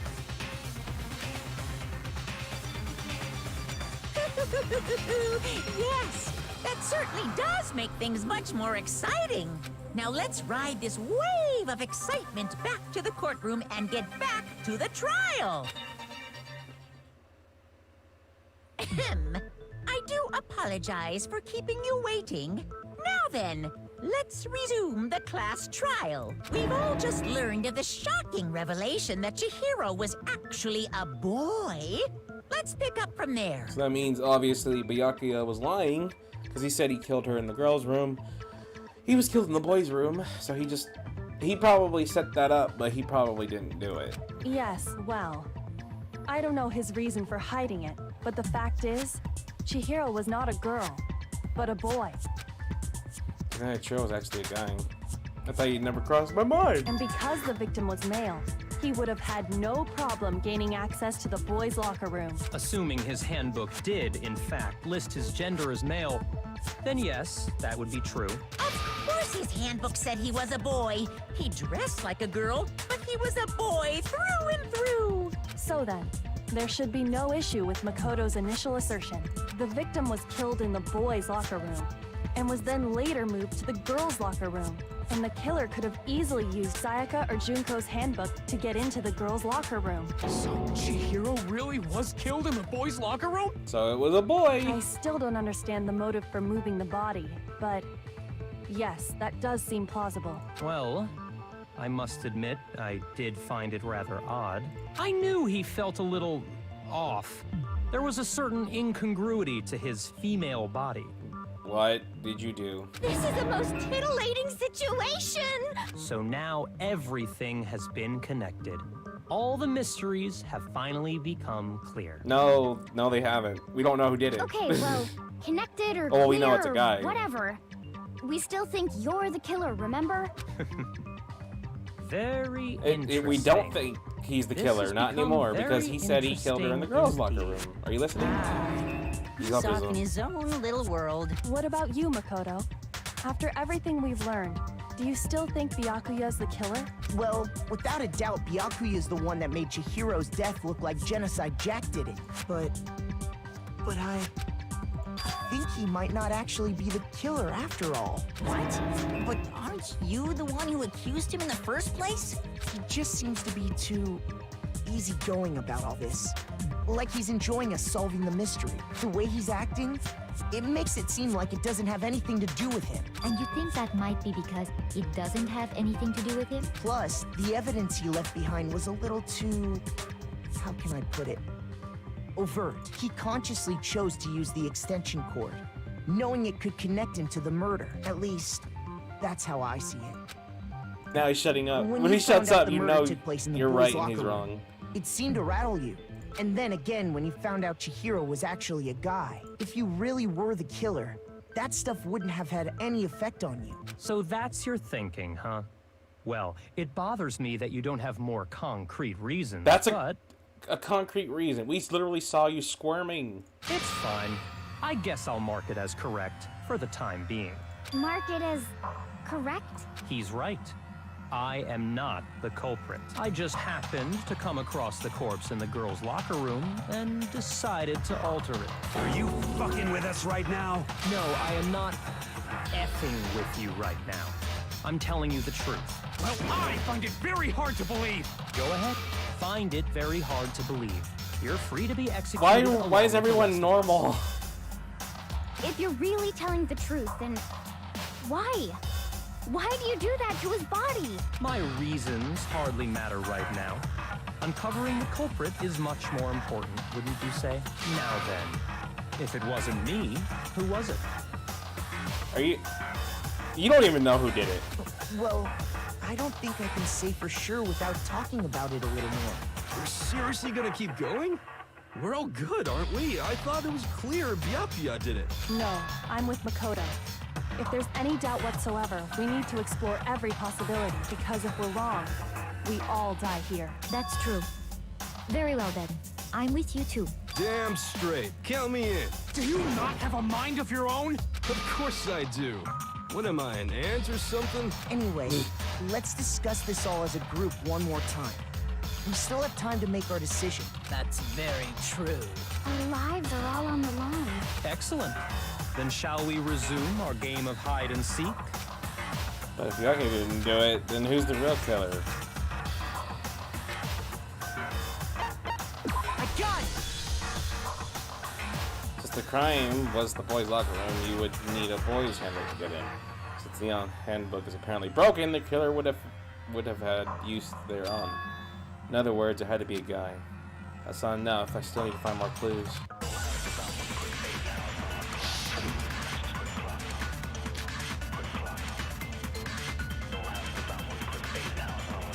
So Lisa? Oh wait, I think she said earlier? Isn't there a single clue that might lead us to who did it? Well, clues are one thing, but did nobody get a look at the killer? I'm sure if someone saw the killer, they would have said something by now.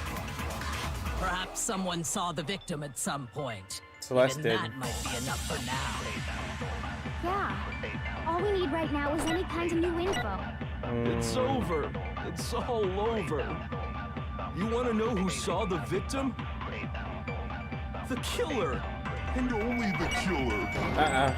Celeste saw her too. No, that's wrong!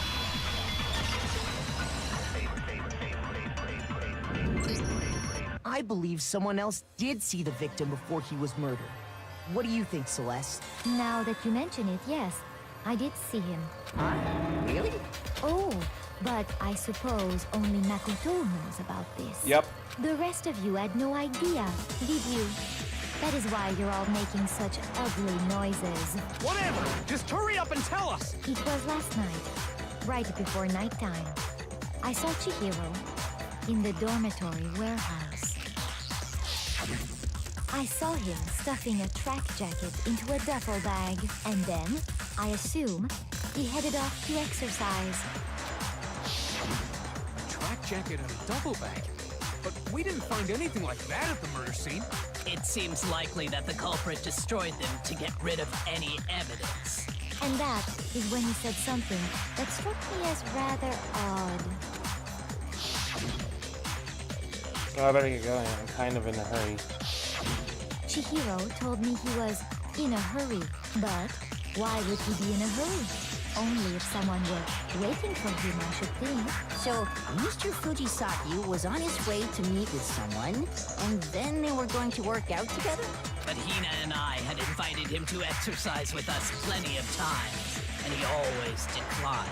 Probably because he was afraid you'd find out the secret he was hiding, right? Which means that conversely, he must have trusted whoever he was meeting with very much. Was a boy. Enough so that he was willing to risk his secret being revealed.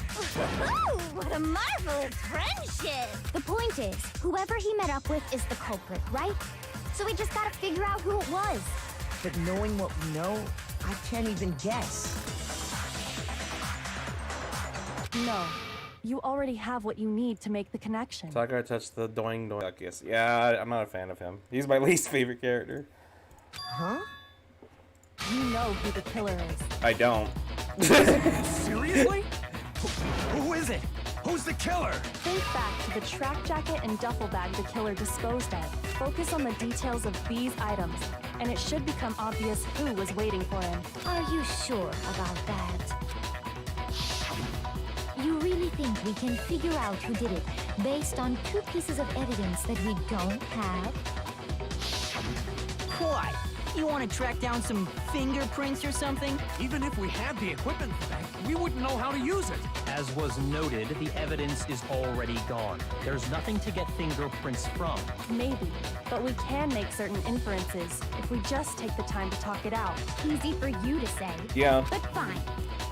Celeste, did you notice anything special about the bag or jacket? The bag was Just a normal duffel bag from the warehouse. All the bags in there are the same, so I can't imagine what would make that one special. Well, if I remember right, there was a decent variety of tracksuits to choose from. Do you think there might be some connection between the culprit and Chihiro's jacket? Perhaps. Let's explore that and talk a bit more about the jacket he took. Does Chihiro's jacket really have some kind of clue about the killer?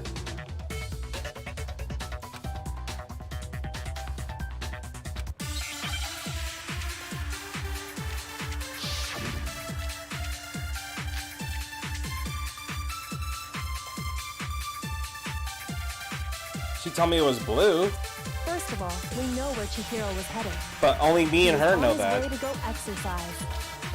So next we have to ask Word? him to choose the specific tracksuit that he did. Does What it? do you mean, the specific tracksuit? I got it! He picked that tracksuit because it matched the one the culprit was wearing. So, what you're saying is, the killer was wearing the same blue tracksuit as him? Wait, what?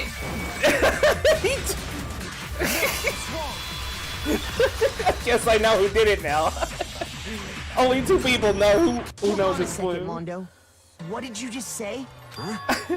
What'd I say? When Celeste testified a few minutes ago, She never told everyone She it was said- blue, dude. She only told me. she never said anything about the jacket's color. So why did you say Chihiro's blue tracksuit? What are you? You just... Hey, Celeste, what color was Chihiro's tracksuit? Blue. As a matter of fact, it was blue. And before we began the trial, did you tell anyone that? The only one I told about any of this was you. Yup, I knew it. Then, Mondo, how did you know what color Chihiro's tracksuit was? Because I just...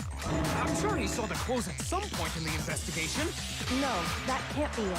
The bag and clothes were surely disposed of by the time we began our investigation.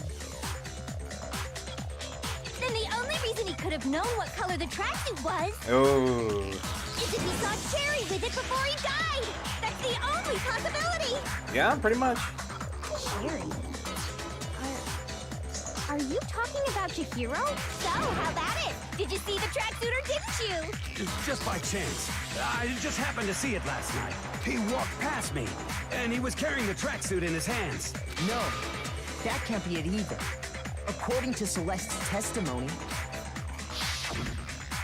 She stuffed the jacket into her bag in a hurry. It was almost like she was trying to hide it. And just like that, she was gone. when Celeste noticed it, Chihiro made a point of making sure the jacket was completely in the bag. If you just ran into him briefly, you couldn't possibly have seen what color the tracksuit was. It would appear you dug your own grave. Perhaps. But you handed him the shovel, didn't you? That's why you said what you did. Focus on the tracksuit and it'll be obvious who he met with? What a bunch of nonsense. Ah, now I understand. It was all one big bluff, wasn't it? Your true intention was to draw a slip of the tongue from the culprit. That's why you said you knew who did it. To put them on edge. That's right. However, Mondo was my target all along. I had my suspicions about him from the very beginning. But why? What made you so suspicious? That's a good question.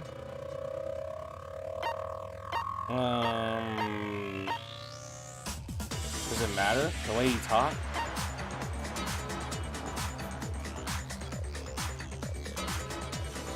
The way he talked. There was a certain turning point that tipped me off. Maybe you didn't notice it, Mondo, but you tend to refer to men and women differently. You only call guys dude. For girls, it's chick. And after he was killed, you happen to refer to him as dude.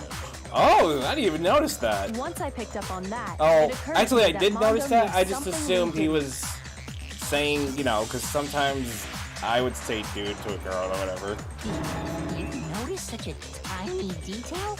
Are you a witch? She's a witch! You're positively frightful! No, I'm not the frightful one. I heard him say dude, but it didn't cross my mind that he actually Because he never calls he never says anything about chicks unless they're not there. Not nearly as frightful as someone capable of murdering a friend. Mondo, was it really you? Why are you gonna sit there and ask the murderer if he was the murderer? Did you really kill Chihiro? I didn't kill anyone! That's not suspicious. You've been all over me, judging everything I say, putting words in my mouth. What gives you the right to treat me like a goddamn criminal? Yeah! He would never do something like that! This is a false accusation! It's true. My reasoning on that is pretty shaky. That was fast. Well, this does present us with a problem. It seems we are all out of leads. My time has nearly come. That's what my little ghost friend is telling me. Oh yeah, that reminds me. Hifumi, weren't you telling me you'd found some evidence? Hello, Togg's hair gonna corn? Really? What kind of evidence? What? Actually, no. Now that I'm thinking about it here calmly, it might not be all that relevant. Jeez, does your confidence just get up and walk away? It's fine, man. Just tell us. If you really insist, then... Here it is.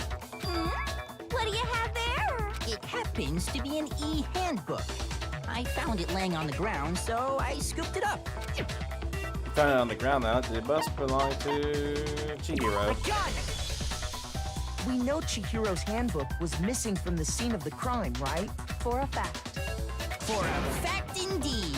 I was totally sure I'd found it. Then it must hold some clue about the culprit, right? Well, that's what I was hoping. But it's busted. It won't even turn on. I imagine the culprit broke it to get rid of any evidence after the murder. That's odd. I didn't think the handbooks were quite so fragile. You're right. They're not. They're totally waterproof and shock resistant. It would take an awful lot to break one. And yet, this one does appear to be broken, as is Leon's, sitting useless in the main hall. For all your confidence, that is a remarkably high failure rate. Do you think there might be some kind of mystery in there somewhere? How precisely did the handbooks get broken?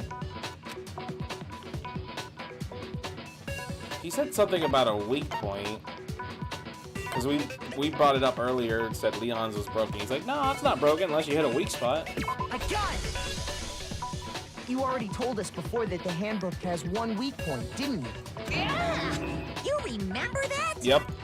Sure, maybe I let that slip, but I never told anyone what Yeah, the you weak didn't tell point us. actually was. But if the handbook is supposed to never break, and two of them broke in quick succession, then... Then we can only assume that someone's figured out its weakness. You know what the weakness is, right, Monokuma? So, what is it? You're asking me? I think it's a necessary piece of information if you want this to be a fair trial. But if I tell you, and someone else decides to copy it, that would be very not good. Just tell us already. Why would we want to break our own handbooks? Oh well, I have a weakness for pushy demands. But you're sure you won't follow their example? Then allow me to make a special announcement. The weak point of my cutting-edge e-handbook is... when it's exposed to high temperatures for too long, it will suffer a meltdown and totally The saunas? break! I flippin' knew it! It was a sauna. You knew it? Yeah, because I found the handbook laying on the floor of the sauna. Ooh. The temperature in the sauna can reach over 200 Wait, degrees. so it's not Chihiro's. Strange how you don't get burned. It's Mondo's. Huh? It's because as your sweat evaporates, it creates a cooling layer of air around your skin. If the hot air of the sauna were somehow pushed directly onto your skin, you'd definitely get fried. That layer of air would get blown away. That's why you may feel a burning when you move around. So when you're in a sauna, make sure to Unless- keep nice and still. Or maybe it's not Mondo's? Maybe it is Chihiro's and he threw it in there to hide it. Interesting. I learned one It's new one or the fact other. today. That is a mere trifling speck of knowledge. Anyway, if you found the victim's handbook in the sauna, then the killer must have been purposely trying to raise its temperature in order to break it. Meaning the culprit somehow knew its weakness. But how'd they find out? Monokuma said he didn't tell anyone, right? Oh, wait. So, okay. I got it now. Wait, so then how did... Oh, because... Okay. Let me put this together real quick. Because I remember Mondo and Taka, they both went in the sauna together. But only Mondo had his clothes on, so I'm gonna assume he had his ebook on him. But Taka didn't, because he went in there with just a towel. So I'm guessing he broke his there, he found out, and then he killed Chihiro and then threw hers in there too. Or his in there too. Indeed. Quite the mystery. What if they found out by accident? What do you mean by accident? When they were doing the freaking man off. What if the killer took their own handbook into the sauna, not knowing its weakness, and it broke? Because they were there overnight. They'd realize it was broken, of course, and it wouldn't be hard to figure out So why. we just asked him for his, right? And once they had Chihiro's handbook, they knew they had an easy way to dispose of it. I won't say it's not possible, but who would have done something like that? I don't know of anyone who took their handbook into the sauna. 2 people did. I might know someone who did. Whoa! Seriously?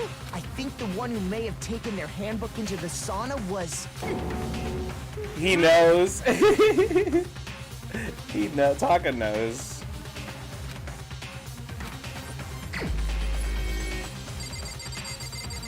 I keep calling him Taka. Oh yeah, it is Taka. Okay. Yeah. Here's my answer. Mondo, your handbook got broken in the sauna, didn't it? What? Why? Why do you keep accusing him? What do you mean? You had me watch both of you do the stupid sauna challenge, whatever. Manly challenge. Mondo and Taka had an endurance contest in the sauna not too long ago, remember? And for the contest, Mondo just so happened to keep his school uniform on. But little did he realize, he'd also left his handbook in one of his uniform pockets. Yep, I knew it. And when it was all over, Mondo discovered that taking your handbook into the sauna could easily destroy it. Yeah. No, wait, hold on. You've got it all wrong. He would never kill. I don't accept this. Show me the proof. The actual solid proof.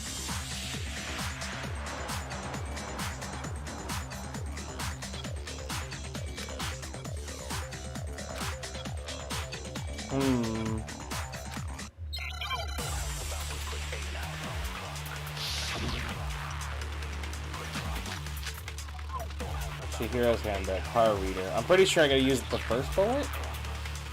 Let's test Makoto's assertion. If what he says is correct, So what do I then have to do? Mondo, you broke your own handbook. In other words, if Mondo's handbook is actually broken, then that proves that what Makoto said is right. Well, my goddamn handbook works just fine. I don't think so, buddy. No, he's wrong.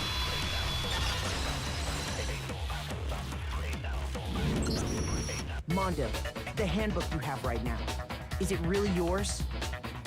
The fuck is that supposed to mean?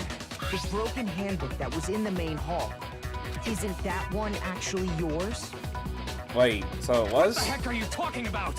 What I mean is, I think Mondo swapped his handbook out for one that actually works. I think he took Leon's handbook and replaced it with his own.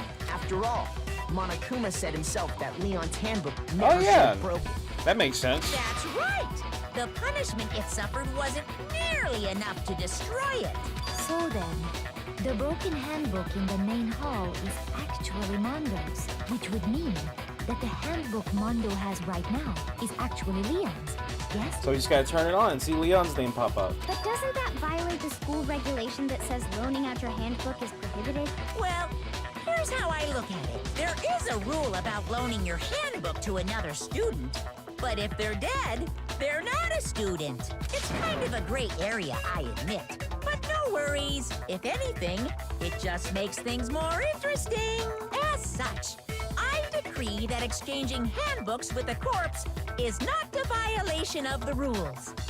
Well, Mondo, if I'm wrong about this, you're welcome to say so. I'm happy to admit I made a mistake, but... Son of a bitch. What's wrong, bro? Come on, tell him he's wrong. You are wrong. You have to be wrong. Everything you just said is wrong. You made it all up. Okay, then why don't we look back on this case one more time? Oh my from the god, beginning? please no. I don't want to look back at it. It's all there. That way, everything will become clear, and we'll all see if I was right or wrong.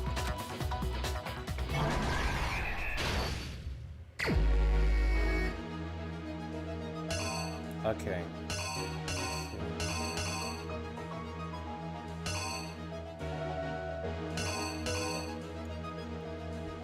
Whoops, wrong button. Here we go.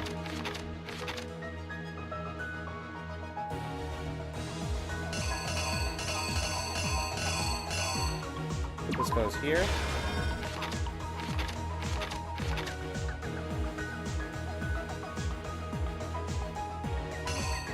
And then...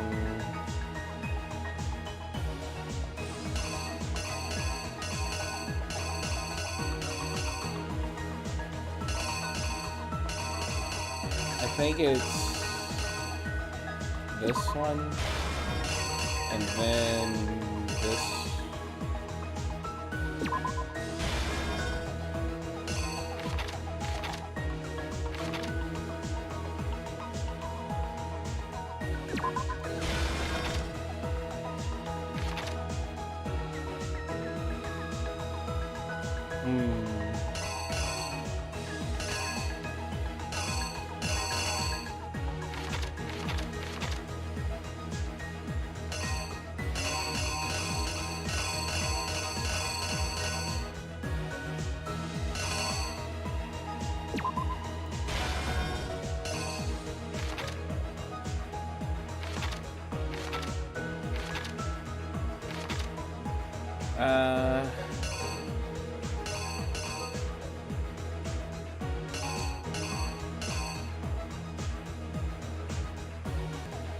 This one's kind of tricky.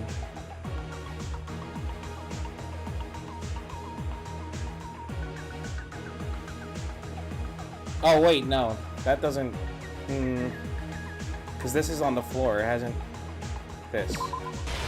Because that's when the blood splatter, so that it got on that, and then on the floor. Okay, so then Chihiro got knocked out. Not knocked out, killed.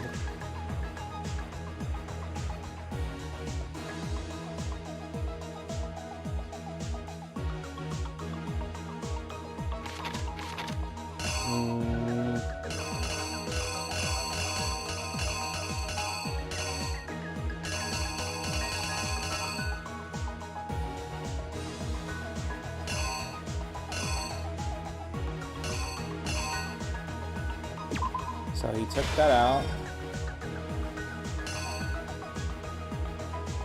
And then he carried her to the girls.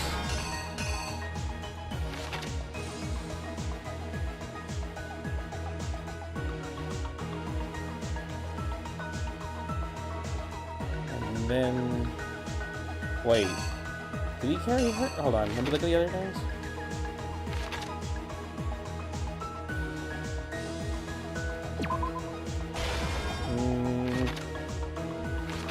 Yeah, there he is.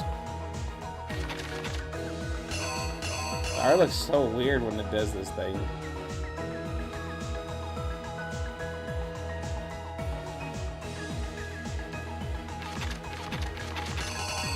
Yep, wires.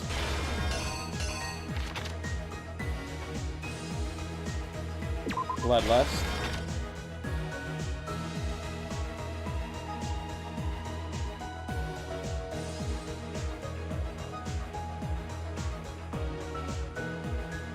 And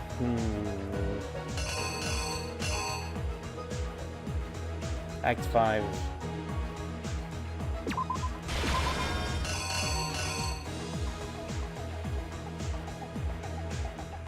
No, that's not right.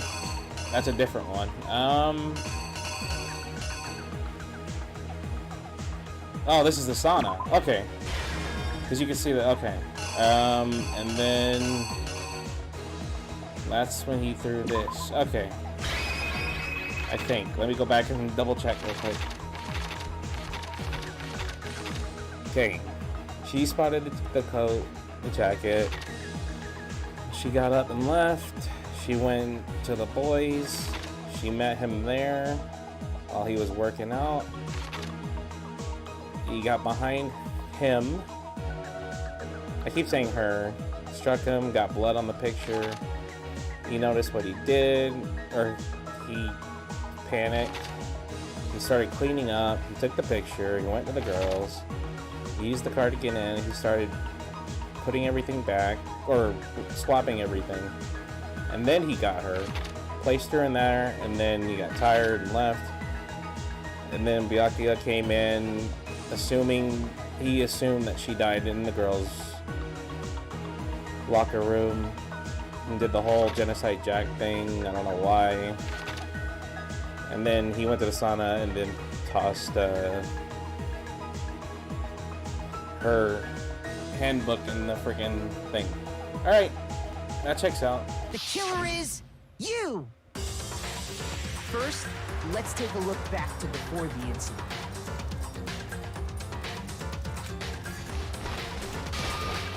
Last night, Celeste saw Chihiro in the warehouse, correct? At the time, she was apparently stuffing something into a duffel bag.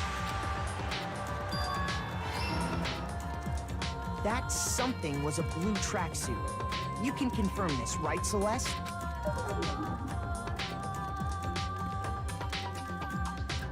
With bag in hand, Chihiro headed out, even though it was officially nighttime. She made her way to the locker room, specifically the boys' locker room. But how could the victim, who was apparently a girl, access the boys' locker room? Because the victim was actually a boy. Oh, I didn't... Oh, I messed that up. Wait, what? Just that one? I could have sworn that was it. Was it this one? Bruh. Hold on.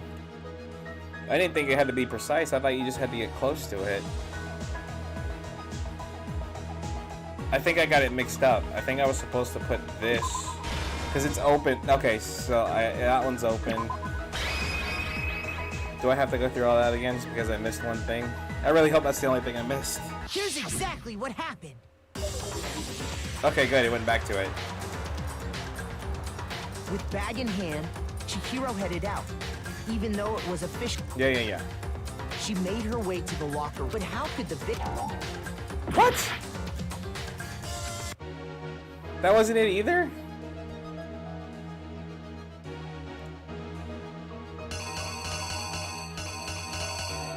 I had that one. I'm confused. What did I have there before? Is this one wrong too?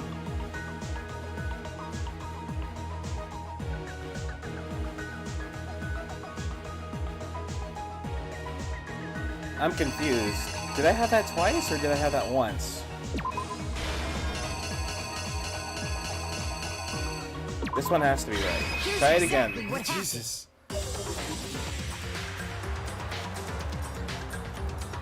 With bag in hand. Oh, okay, she made okay. her way to the locker room. No, it's in her hand. I mean his hand. But how could the victim... There we go.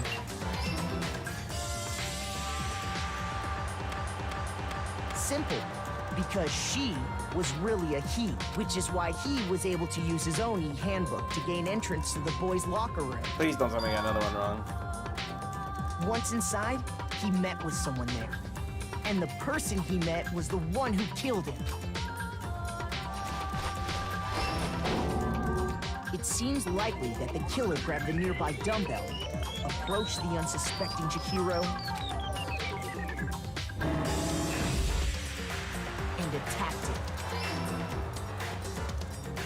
And that's where the bloodstains on the poster and carpeting in the boys' locker room came from.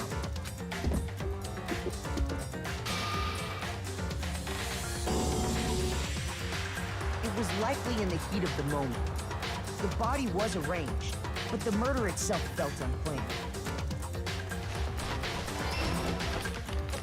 Which is why the killer hurried to try and hide the act. First, pulling up the bloodstained carpet. Then, removing the bloody poster. And finally carrying the corpse into the girls' locker room. A girl's handbook was necessary to get into the locker room, of course, but this alone doesn't prove that the killer was necessarily a girl. After all, I got that. Sayaka and Junko's handbooks had been placed in the main hall. Using one of those, a boy could get into the girls' locker room without much problem. And that's exactly how the killer did it. With the carpet and the poster they brought with them, they changed the layout of the boys' and girls' locker room in what you might call a crime scene switch.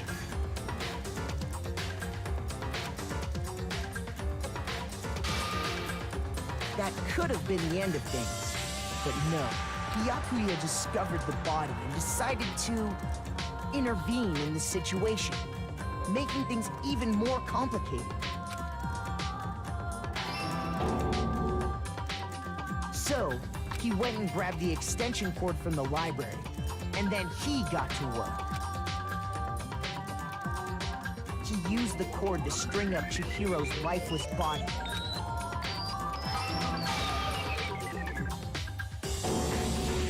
Then, using the victim's own blood, he left a grisly message there at the scene of the crime. He wanted to create the illusion that Genocide Jack was responsible for the slaughter.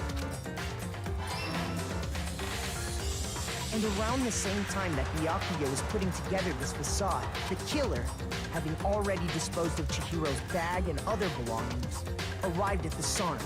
There, they planned to destroy the last piece of evidence, Chihiro's handbook.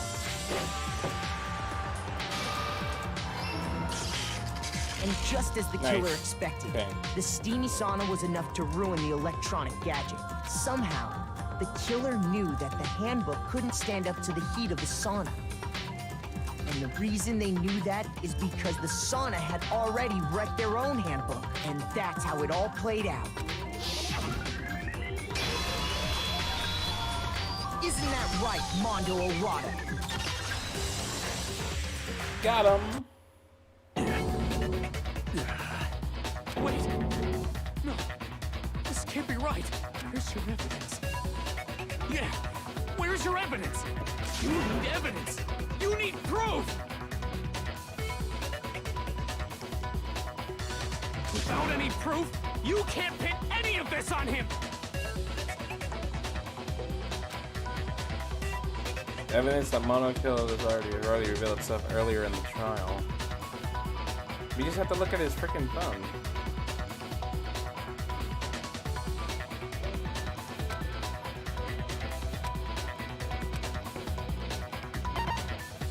Absolutely. Let's talk a little bit about Fever Time and Nega Time. During the Bullet Time battle, you press the space key. Fever Time will activate and the tempo will force to its max. At this point, even if you push the button at random, you won't miss. So you can push right however you want to destroy the opponent's verbal assault. This only lasts until your focus gauge runs out, so make sure it's best possible to use your time. Of course, it wouldn't be fair if only you got access to the special time rank. So if you also press something like Nega Time that your opponent can use. If this opponent activates Nega Time during the Bullet Time battle, your tempo marker will disappear, making it quite a bit tough to hit the buttons in rhythm. If you were to activate Fever Time at this spot, no, never mind. I'm sure nothing would happen.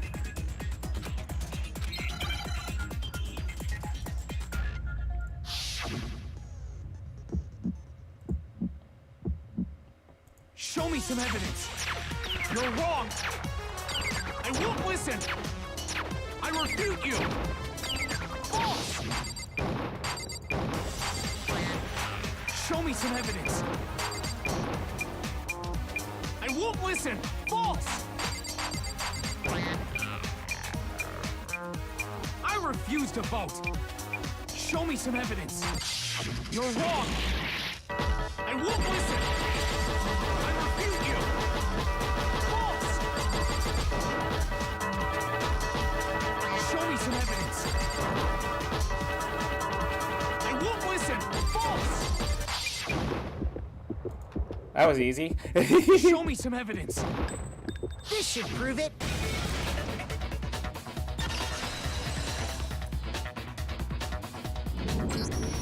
If my thinking so far is right, Mondo must have replaced his broken handbook with Leon's. In which case, we can just check each of our handbooks right now. Once we do that, we'll... We don't gotta do that. Huh? Yeah. Yeah. I did it. I killed him. Damn.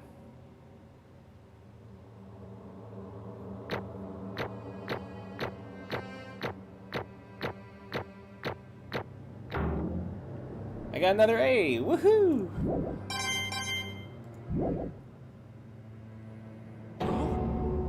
Bro, what are you saying? I got no choice, man. After hearing all that, I gotta just... give up. Go ahead, Monokuma. Get it over with. Ask for the goddamn verdict. Roger that. Wait! Hold on! No waiting, no holding on. Time for the moment we've all been waiting for. Grab your lever and give it a yank! Who will you elect as the Blackened this time around? Will you make the right choice or the dreadfully wrong one? What's it gonna be? What's it gonna be?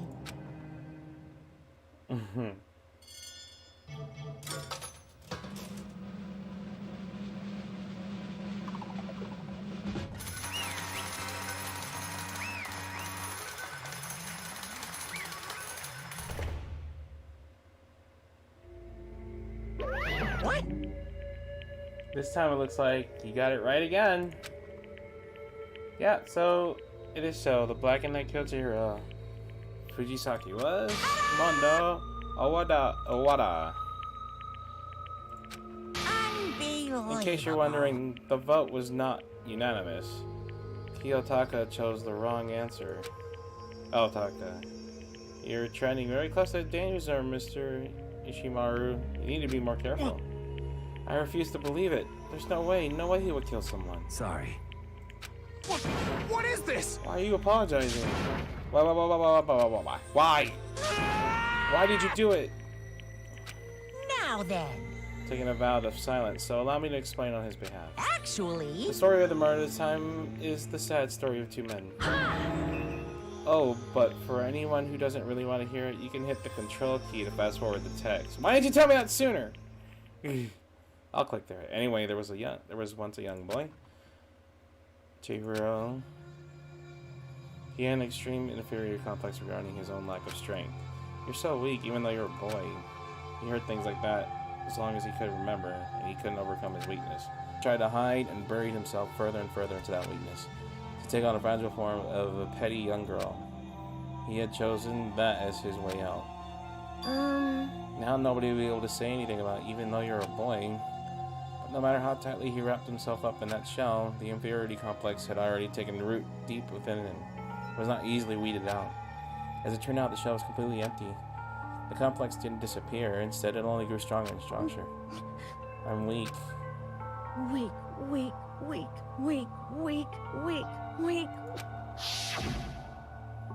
Once the killing game had begun here at the school, he had no choice but to accept this fact. After all, the world of survival is the fittest. If you're not strong, you don't survive.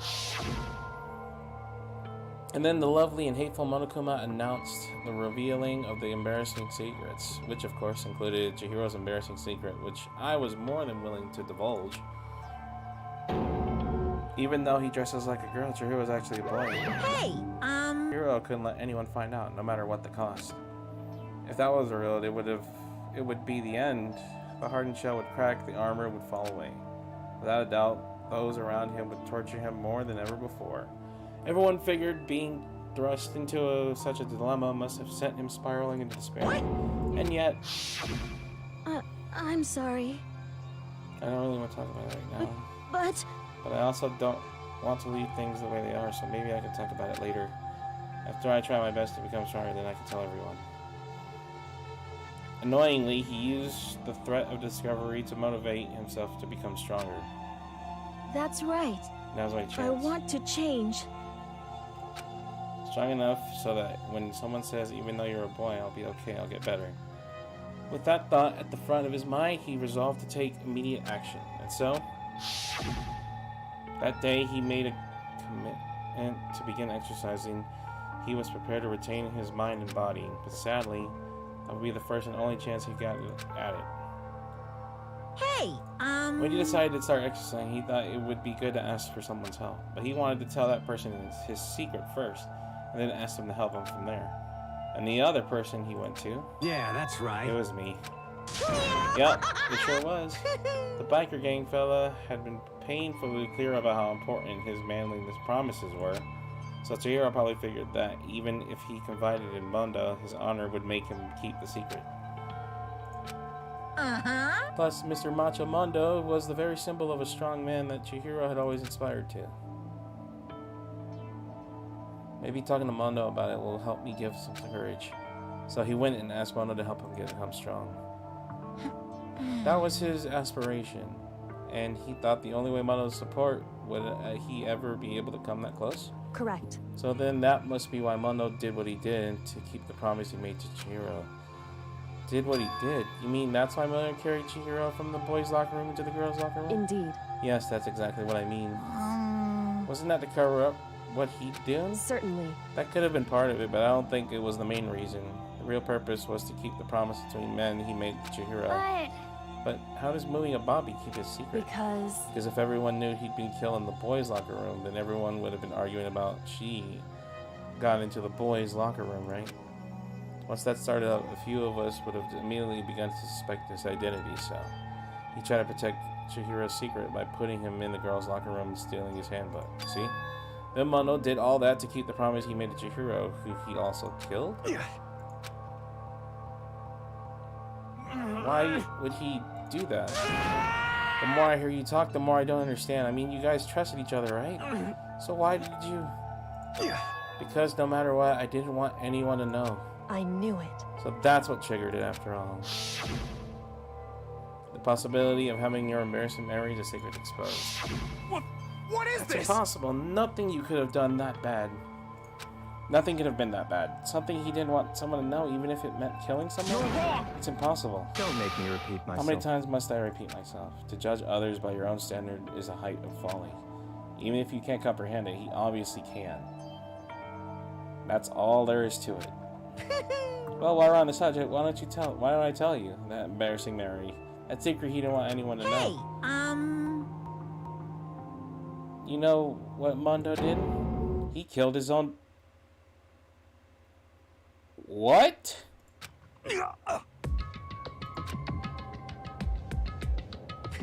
Mondo, the ultimate biker gang leader, makes all the hoodlums and ruffians across the country tremble. But the only reason he had the chance to join a gang in the first place was because of a certain someone. Mondo's other brother name was Daya Owada. Mondo had nothing but respect for him. It was because of Daya that Mondo even got a motorcycle. Mondo's brother was his only family growing up. He was the only one Mondo could trust and respect. He wanted to measure up to his brother, so he intimidated him in everything he did. Mondo was the epitome of the starry-eyed kid brother. Meanwhile, the charismatic older brother had put together a local motorcycle gang. And before anyone knew it, it had grown into the biggest biker gang in the country. Daya, the older brother, number one of the gang, and his number two, his younger brother, Mondo. In the beginning, everything was peaches and gravy.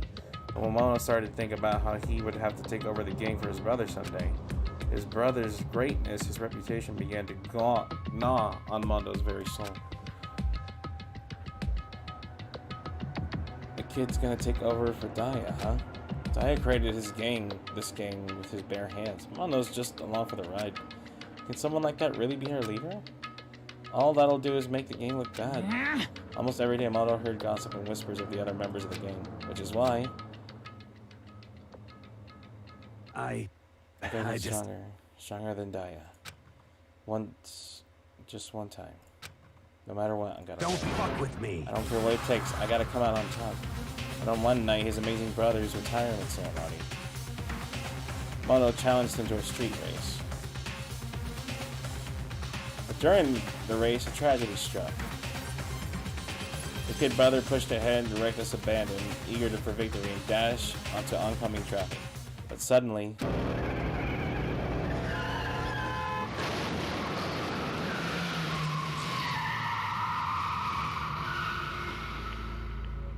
laying in his kid brother's arm, the older brother delivered his final words. "My bad, kid. I fucked up. Sorry." Of course, he knew it was his brother's fault, but Daya never blamed him for what happened. "Kid, the rest is up to you. No matter what, you gotta keep the gang together. Because it's the team you and me put together. It's a promise between men." He decided to hide the truth from what happened to everyone else in the gang, in order to keep the gang together and keep this promise to his brother. He could never admit to anyone that it was his own weakness that had caused the accident, and as a result,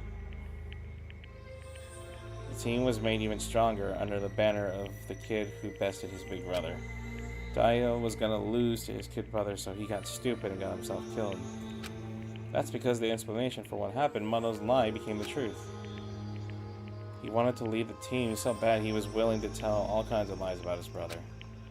I'm just strong. Strong. And yet, as soon as the killing game began, he realized no matter how tough he pretended to be, he was just another weakling that could die in an instant. And then the hateful... Wait, what?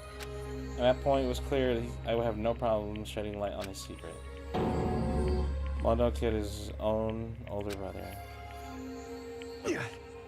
No matter what, I couldn't let the other gang members find out. If that happened, everything would be ruined.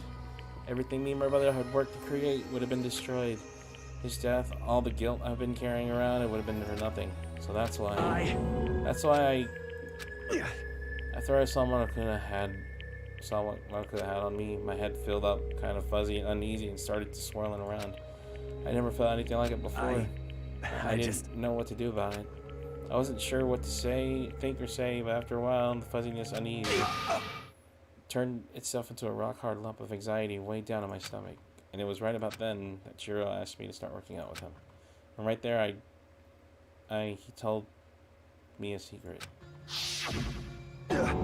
Seriously? Jesus. I'm sorry. Sorry I lied to you. But why? Why now? Why are you telling me this all of a sudden? Huh? Because, I mean, you kept that secret all this time, right? If anyone found out, you would... But... You're right, but... I want to change. I wrapped myself in lies. I'm weak. I want to destroy the version of me forever. His words were like a knife in my gut.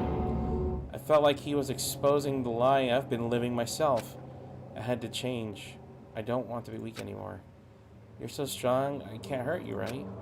Whatever secret Monokuma might tell us. You piece of... So what? You're saying I should just say it? What? You're saying if I really am, I should just be able to tell everyone my secret? Huh? Huh? I was jealous. I was jealous of Chihiro's strength. They were jealous of each other? Well, he had the strength to face his own weakness to try and overcome it. It was the kind of strength I've never had. I'm so jealous of him, and that jealousy broke me. What? Are you making fun of me? I'm strong. I'm strong? Are you fucking with me right now? No! I'm not making fun of you. You really are strong. I felt like I could hear someone starting to creak. Something inside my head. What did he want me to do? What was I supposed to do? What was I supposed to just sit back and let my secret get revealed and ruin everything? What's wrong? Damn you! Why did you have to tell me all that? Are you trying to rub my failure into my face? I just wanted to... I just really admire you. I admire your strength. Yeah, that's right. That's right. I am strong. Strong. I'm strong. Strong. Stronger than you. You son of a bitch! Stronger than Daya. I don't remember anything after that. When I woke up again, he was lying in the feet covered in blood. I had a dumbbell in my hand. I was staring down at him on the ground. I killed him. I killed Chihiro. Even after all this time, I'm still just as weak as I've always been. And thanks to that, I did something I can never take back. Mondo. He was normally so aggressive, so angry. He hid that weak side away from everyone. That is his secret. A weakness like that lived in a heart like his, and him cold-blooded. God damn it. Look at him, you see? You're all just like him. For your secret from the best, from memory. For that, he killed another living human in the cold blood. He couldn't cut free of his regrets from the outside world. He doesn't know what the truth is. True strength is. Do you see hope anywhere in here? Because I sure don't. You bastard. Shut up, you son of a bitch. Go ahead, say it. That again, I dare you. Yep. Okay, I'll say it as many times as I want. Is that what I want to say? But unfortunately, I can't do that right now because it's time for punishing. Is fast approaching. Punishing? It can't be. You don't mean execution. That's what I promised you, right? The blackened that disturbs the peace will get punished. Ridiculous. Hold on. Now then, Now I prepared a very special punishment. No, wait. Let's give it everything we've got. It's punishment time! Sorry, man. I couldn't keep the promise we made. From one man to another. Damn.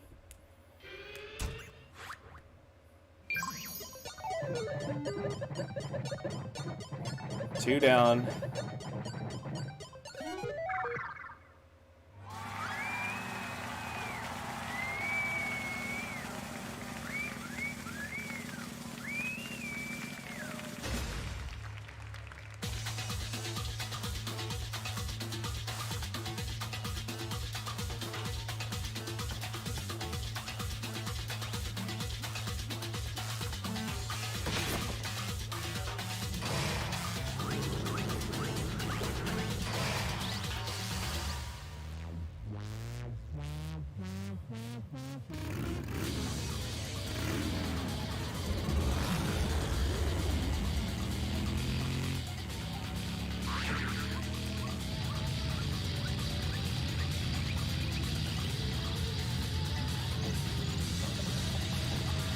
What the frick?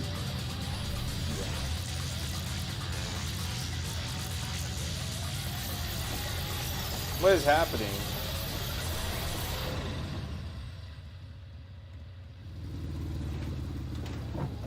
I'm confused. What did that do?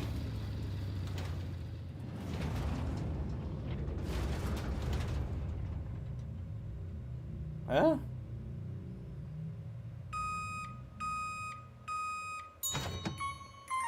What the...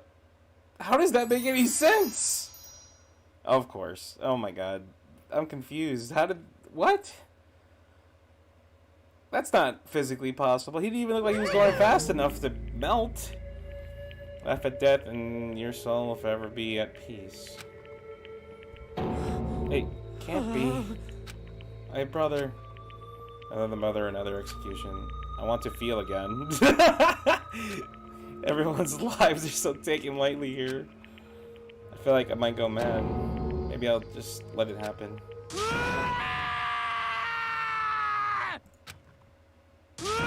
Okay, dude. Let's talk as sad screens invaded our skulls. We were each focused to realize once again. But he, of course he had to. Is this the end of the game? What is this? Definitely saying, you know that? Game, one of our friends is dead. Do you realize that? Naturally. Of course I do, because this game is life or death. Hey, I don't have everything to say to you. I don't have a response except however... that. I just don't understand why. Why did you go out of your way to disguise Mondo's crime? What? Why? Isn't it obvious? Because it makes things more... God damn it, Byakuya. His voice calm and motionless. Are you some guy surprised at this point? He's already shown his intentions. Literally nothing surprises me if he's just gonna fuck everything up. Last night, I was in the library as usual. Honestly. So you ignore the nighttime rule too. That rule was never mattered to me. I don't recall agreeing to it. There is nothing Well, to I be don't done. particularly care. Please continue. The night grew late, and I decided to return to my room, which is when I stumbled upon. I spotted Mondo coming out of the girls' locker room. After he'd gone, I looked inside and saw the corpse. What? You mean you actually witnessed the murder? He was such a fool, he didn't realize the slightest idea that I'd seen him. So, you're saying you knew who the culprit was from the very beginning? That's right. Indeed, but if it had been the end of it, how boring would that have been? I mean, what a waste of time to have an answer revealed right at the beginning. Which is why I decided to lend a little helping hand. I thought it would end up livening things up. You did all of that to liven things up? I see. After hearing about Genocide Jack from Toko, you decided to use that to create a fake murder scene. But damn, man, if you'd figured out who'd really done it, you would have been dead too, right? Well, obviously, it would have revealed the truth before it reached that point, of course. So I turned and looked at me and laughed. I could feel his sharp eyes piercing into me. Thanks to a certain remarkable someone, it never did. And I was able to perform an interesting experiment. Once I do decide to become Black, I now know who I'll have to watch out for. Correct. So that was your reason. Are you satisfied? Indeed. Yes, we're done listening to your story. Moving on. Hey. There's something I'd like to ask Monokuma. What's this? I don't think that's physically possible. He got electrocuted so much he melted into... You'd burn up more than melt. You like to perform these executions. You have to like get freaking heated up and moving. I don't know. I guess it just depends on how high the voltage was. You have to perform these elaborate executions each time, right? My question is why? Do you like them? Do you know this punishment, this despair, it's not just for you. All these punishments is my gift to mankind itself. What? You're over-exaggerating. I am not over-exaggerating. These punishments are meant to transform all hope to despair. Damn. What do you mean? Mean? What the heck? Mean. Good grief, I don't understand why you have to pick apart every single little stupid thing. Whatever, it doesn't matter. In the end, I'm going to stand alone as the victor, and then everything will be to me. Ooh, A noble son of a noble family. Truly, you understand me. I think it's the start of a terrifying friendship. That's enough. Shut up. I would never stoop to the level of a childish criminal like you. You literally faked a crime scene and touching a dead body. Okay, let me just say this. After I've achieved complete victory, you're up next. I'm going to find you and kill you, understand? In the name of my family. In the name of the family, for which victory is foregone conclusion? you're getting all riled Oh, you're up. so cool. It's like you're a main character of a video game or something. No trash mob for you. I swear, whatever it takes, I will kill you. Temper. It sounds like someone needs a nap.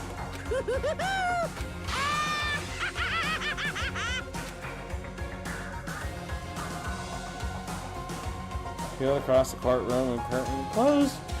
For the case of Chihiro. Oh my no. But I knew it wasn't the end. The killing game would still continue because the mastermind wouldn't let it end. For those of us who were still alive, our worst fear and despair kept on multiplying. It was the kind of despair that felt like a blind puppy in hell had more future than us.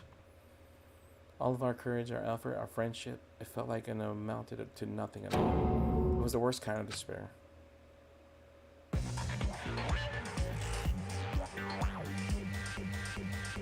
Well, anyway, like I was saying, this is a pretty good spot.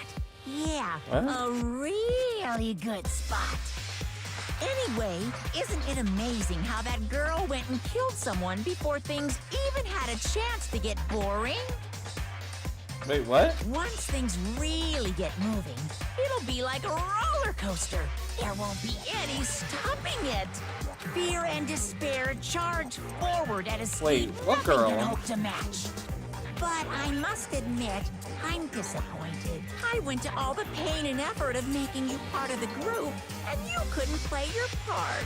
You do remember you were supposed to make the first move, right? Well, no biggie. Nothing we can do about it now. So just do your best to make things more exciting from now on, okay? After all, that's what everyone wants to see. There's one thing I'd like to ask you. As long as you don't want to know my measurements, fire away. Who is it?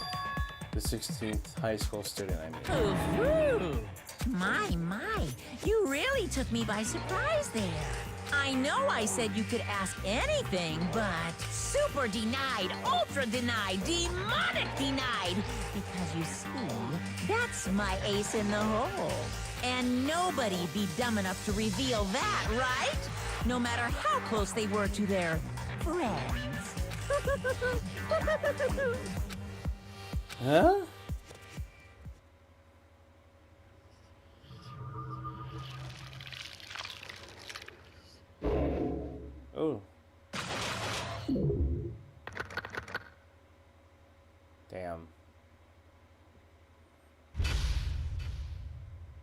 Alright, that's a good stopping point, guys.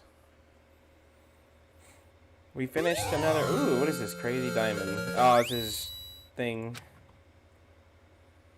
Do you want to save? Yes. Do you wish to overwrite?